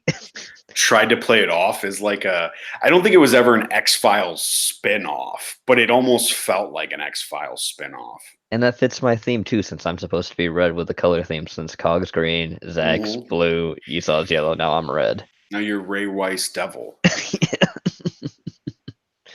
John Glover as the D. Was he? Strog never saw it, but it was right on after X-Files. Yeah. It was like X-Files starts at 9, Millennium at 10. Crossover. It was a crossover. Was it a crossover? I guess. Brimstone. Oh, I think I remember that show. Was that like a Western sort of horror supernatural show? I think. My mind's shut. I can't tell you. I have no idea. Rock says, Gene, have you ever seen The Aggression Scale? Ray Wise is in it, and it's a violent horror version of Home Alone. I have not seen it. Murdering home invaders versus psychotic Aspie using booby traps to kill them. I've never seen that movie, and now I want to see it. I love Ray Wise. He's a great actor. Aggression Scale. Aggression Scale. The Aggression Scale. When was this made? 2012. All right, I'm going on his list here. Oh man, wow! Benevolence is the character name. Oh shit, this looks great. With Mob Boss Benevolence. That bald guy that I see here, that bald guy is he's the new Jason, or he was in the remake. And I think they're rebooting. I think they're waiting for the lawsuit to come in, because apparently it's been going on forever, but apparently there's supposed to be a decision soon. So that's not what I want. I've got to save this. I got to see that. Good call, Rock. Thank you for the recommendation. Ray Wise. Mm-hmm. Let me make sure that's the one. Oh, yep, I was right too. It's the Swamp Thing movie. Derek Mears. Thank you, Rock. Sorry, what were we saying? Swamp Thing movie? Yeah, and he does play Dr. Alec. Oh wait, no, he plays Holland. He doesn't play Anton Arcane. He plays Holland before he becomes Swamp Thing. Yeah. He's Swamp Thing. Yep. I was wrong. I thought he was playing a bad guy because I've always used to Ray playing like insane people. That was before he plays Leon Nash in RoboCop. He's the dude that runs into the guy that's being melted with the radiation. Yeah, in RoboCop. RoboCop, yeah. Yeah. Taz says in Brimstone, John Glover sent a demon from hell to recover other demons that have escaped. Mm. I think I remember that show. Was that on when Good vs. Evil was on? I mean, G vs. E. I think there was like a USA show about demons that were like, it was like a buddy cop demon thing. Yeah, that was weird. Groom Sweetie says Drive Angry is peak Nick Cage. Change my mind. He's not wrong. I like that movie a lot. What about Con Air? I think that might be peak Nick Cage right there. I mean, but John Malkovich is in it. Yeah, but it's got so many. He's actually good in that movie. But he's not good in anything else. He's Cyrus the Virus. Cyrus the Virus. Cindy asks, what do you guys think of Sinister? Sinister, is that the one with Ethan Hawke?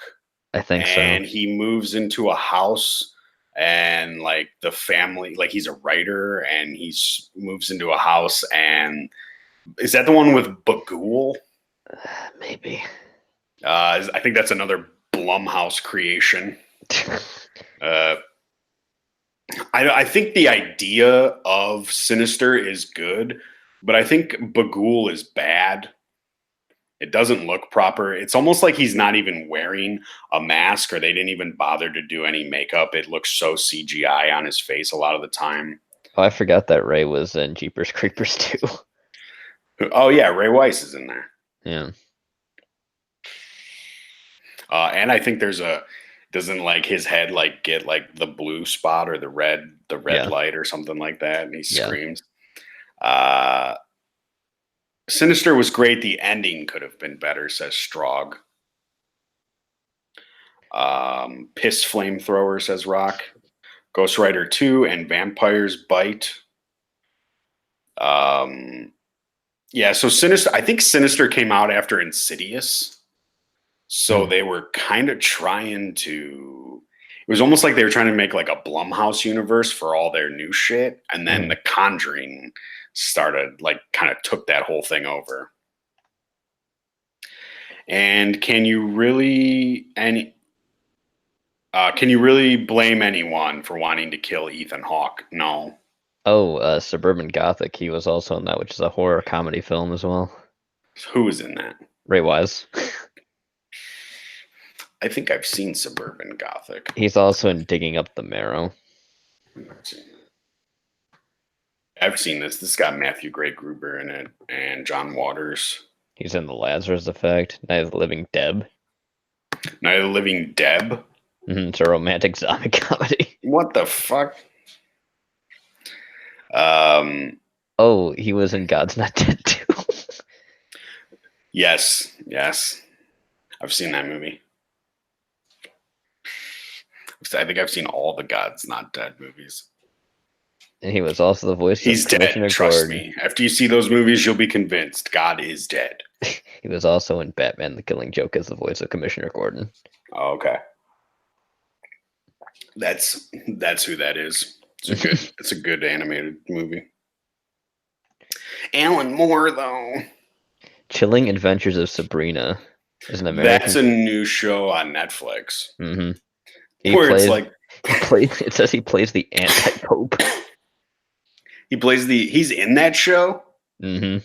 I've been thinking about watching that show, but I'm kind of iffy on it. I know it's going to be fucking terrible.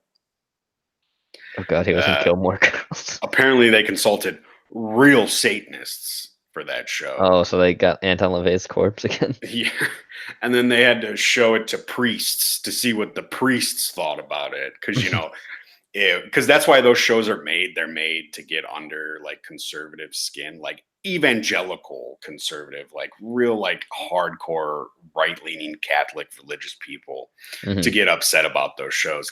And nobody was talking about that show. So they were like, well, let's show it to some priests. And the priests were like, not bad. A little less cannibalism would be great.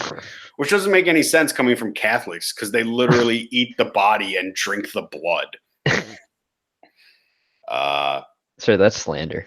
Strog said, did you see Bruce Campbell in Jack of All Trades? Yes, I have. I have not seen that. Is that a movie? No, it's a TV show. What is it? What's it about? It's basically set in the Renaissance era, and Bruce Campbell's like a kind of Monte Cristo character. When's it from? Oh, I see it right here, 2000s. Yeah. Bruce was in a lot of TV shows. Yeah, it's funny. It's funny. American dramatic. spy stationed on a South Pacific island in the early 19th century teams up with a no-nonsense British agent, Amelia Rothschild, to stop Napoleon's colonizing efforts. Jack's alter ego is the Zorro-esque Daring Dragoon. Yep. Sounds like a fun show. It was. Bruce was in some fun shows. Count of Monte Adventures of Monty, what's his name? What's that Western show that he's in? I just forgot it. The Adventures of Monty County. No. You're wrong. No, I'm wrong. Jenova, you watch and report back. I will. I'm the bullet sponge here. I'll watch the first season of Sabrina. I think the second season comes out. He was in Hercules' Legendary Journey, and he was also in Xeno Warrior Princess, Burn Notice. Bruce? Yes. Like as a reoccurring part? Yeah. Who did he play in Xena? It's Briscoe County Jr. Thank you, Rock. Adventures of Briscoe County Jr. You found it just as Rock typed it in. Yeah. I don't know why I kept what was I calling him? Monty Briscoe Jr. Some shit. Monty County Briscoe. Yeah, because I said Count of Monte Cristo. Stupid mouth. John says, yeesh, everything is like that these days. The leftists lose their shit when the cons just don't see the controversy they do. Fruit of decades of brainwashing. If we saw things their way, sure, everything would go their way. When it doesn't, well, civil war is something beyond their comprehension. So are you ready for this, Jenova? Are you ready for Mr. Xena and Hercules were Sam Raimi shows? They were. They were, yes. John says Deadwood looks pretty good. Deadwood's a great fucking show. No, I'm going to tell you something. Okay. Raymond Herbert Wise was born in Akron, Ohio. Oh, shit. Ohio boy. No wonder you like him so much. I really do like Ray Wise. I think he's a good character actor. Yeah, I like Ray Wise. He's great. Also, he's Baptist and Methodist. Well, yeah, he's in God's Not Dead. He's got to be some kind of religion. He is of Romanian descent on his maternal side. He grew up as a religious family. During his childhood, he went to Roman Baptist Church of Akron and later moved to the Methodist Church. Bruce Campbell played the king of all thieves in Hercules and Xena. Yes, he did. I didn't know Xena and Hercules were Sam Raimi shows. Yep, they are. That's why they're.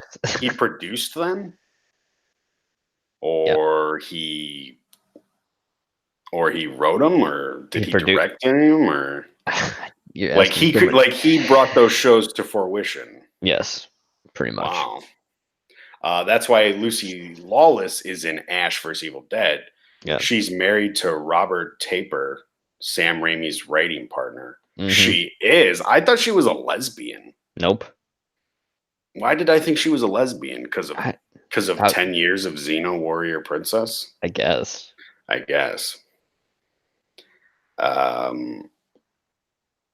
Groom Sweetie says drunkard and Methodist and Romanian. 3 strikes before he got to the plate. Yeah, John, you should see Deadwood. It's fucking great. Al Swearingen is one of the best characters ever written. He's one of the best people to ever exist because it's all based on real shit. Deadwood is real town that really, like, all those people in the show are real. Same reason she was in Spartacus. He was the executive producer. Okay. I've never even given Xena or Hercules a chance, but I mean, when you put Sam Raimi's name on it, I didn't even know it was associated with him. I never saw his name anywhere on it. It was always Kevin. Don't worry, we got 10 minutes. It was always Lucy Lawless or Kevin Sorbo. Those were the names that were always attached. Also, apparently, Ray is also starring as Marvin on Fresh on the Boat, which is the series from 2015 till now. What is it? It's called Fresh Off the Boat. Yeah, that's that movie with them fucking Chinks. It's a TV show. Yeah. The Chinks is in that show. And it's about some Asian family that doesn't want to follow the rules, I assume. Probably spies for communist government. Ted Raimi is in Xena and Hercules. Oh, yeah, because Sam puts Ted in everything. Is Ted his brother or son? Thoughts on Westworld? I think Ted is his brother, yeah. Okay. Cindy says, thoughts on Westworld? When it comes to the HBO television series, you only need to watch the first season. The first season is fucking gold. It's really good. No, what you need to watch is the... Is the movie? Yes. Yeah, the movie's really good too, definitely. Because it's a Roger Corman movie. Yeah. But it's got the iconic Yul Brynner gunslinger in it. And they actually have that robot in Westworld. It's in the back of a warehouse where they keep old models. Well, that's because J.J. Abrams is an obsessed fanboy. That's true. That's true. And Westworld is also written by Christopher Nolan's brother and his wife. That's pathetic. But the first episode is really fucking good. Mm-hmm. It's really good, and the way it ends is like you don't even need to see the second season. You could just wrap it up after the first season and be like, "That's good. Everything here is good."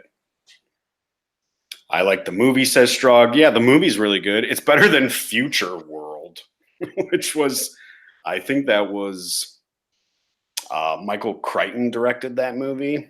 Did he? I think so. Let me look it up because I have IMDb here in front of me. Future World? Are you sure you're not saying Future War? No, that's Fred Burrows. It is Fred Burrows. No, not directed. It's directed by Richard T. Heffron. It's got Peter Fonda and Blythe Danner. The Fonda family's such a bunch of fucking idiots. And Richard T. Heffron really hasn't directed anything worthwhile here. The Jury. That's really all I see. Let's see what else. Yeah, check out season 1, Cindy. And if you don't like it, let me know. And if you do like it, let me know. Either way. They get a lot more in depth with like what it kind of means to be a robot. It almost goes into like a Ghost in the Shell type philosophical thing. But the shit they do. But that was a shitty movie, Jenova. Ghost in the Shell? Yeah. Not the anime. No, the American movie. Oh, the remake is fucking awful. The remake is fucking terrible. But that's the only anime I know of. The original anime gets real philosophical and deep and shit. But anime is for weebs. It's true. But I watch good anime. I watch the classics. You're getting loopy, huh? Because you got no sleep. I'm fine. I'm just making jokes. Well, we've only got like 7 minutes anyway. Yeah, we're gonna keep going. We push it till midnight, and then that's it. Yeah, then midnight. I die. I'm trying to think if we're gonna have to once I get OBS working. which I'm hoping to do either tomorrow or sometime this weekend. Then there's some clips I want to show some scare tactics shit. Okay. Groom Sweetie says insert anime PSA here. We know not even once groomed. He already has the body pillow of Major. Don't you worry about it. I would never go that far. You wouldn't want to fuck that robot. I've got the movies. That's about it. I don't have. You have the PlayStation. I don't have anything I can cut a hole in and fuck. I mean, there's a PlayStation disc. It already has the. Oh shit. Let me just look up. Since we've been talking about Sam Raimi here, we just look this man up. Director, Spider-Man. That's what comes up on IMDb when you type it in. Director, Spider-Man. They're not gonna, give you Evil Dead or anything like that. Army of Darkness. Yeah, Darkman. I think he wrote that. He did, and he also wrote Darkman 2 as well. The Last of Us. Producer? Is this a show? Are they doing a movie based on that shitty video game? I mean, it takes me to trailers for the video game, so I don't know. It says announced, so it's got to either be the sequel's already done and coming out, right? The lesbian sequel, yes. So if it's announced, it's got to be a film based on the game, I suppose. And he's producing. Oh yeah, that's right. The Grudge remake that's coming out. Like June or July, I think it was. Maybe May. Completely different ghost and everything. Will take place in America and won't follow the whole thing. A house is cursed by a vengeful ghost that dooms those who enter it with a violent death. William Sadler's going to be in it, though. Ooh, so that should be interesting.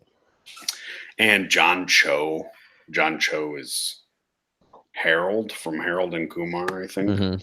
Yes, he's not the stupid one. Yeah.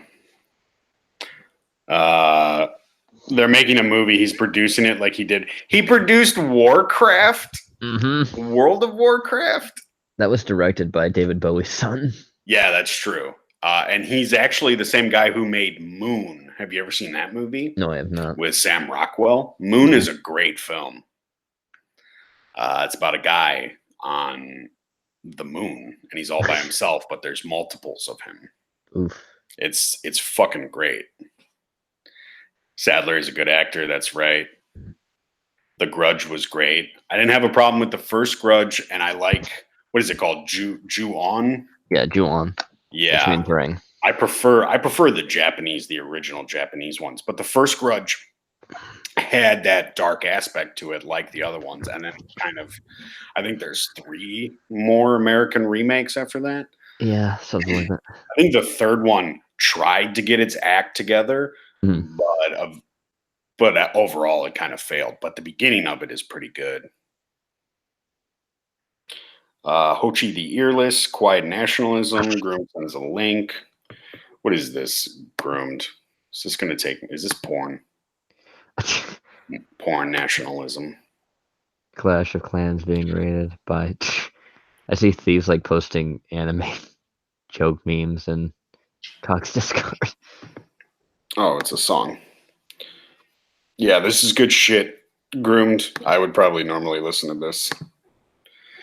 I'm gonna send it to Gene because Gene isn't in chat. Gene, when you go to sleep later, you can listen to this. You're sending me this on Google Hangouts? Yeah.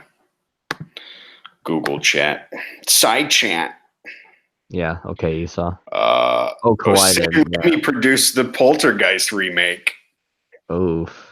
Come on, Sam, what are you doing? Oof. Has anybody ever seen Hellevator? Mm-mm. It's like a Canadian game show. Oh, God. Where you ride. It's hosted by these 2 horror twins that made pretty terrible movies. Actually, I think they're the ones that did See No Evil. Do they have good tits or? No, they're not very attractive. Ugh. But Elevator's like this Canadian show where you like the contestants are in an elevator and they go to the different floors and they've got to do like challenges that are horror themed or horror related to find their way out. And when you escape or something like that, you get money for the most survivors. Yeah.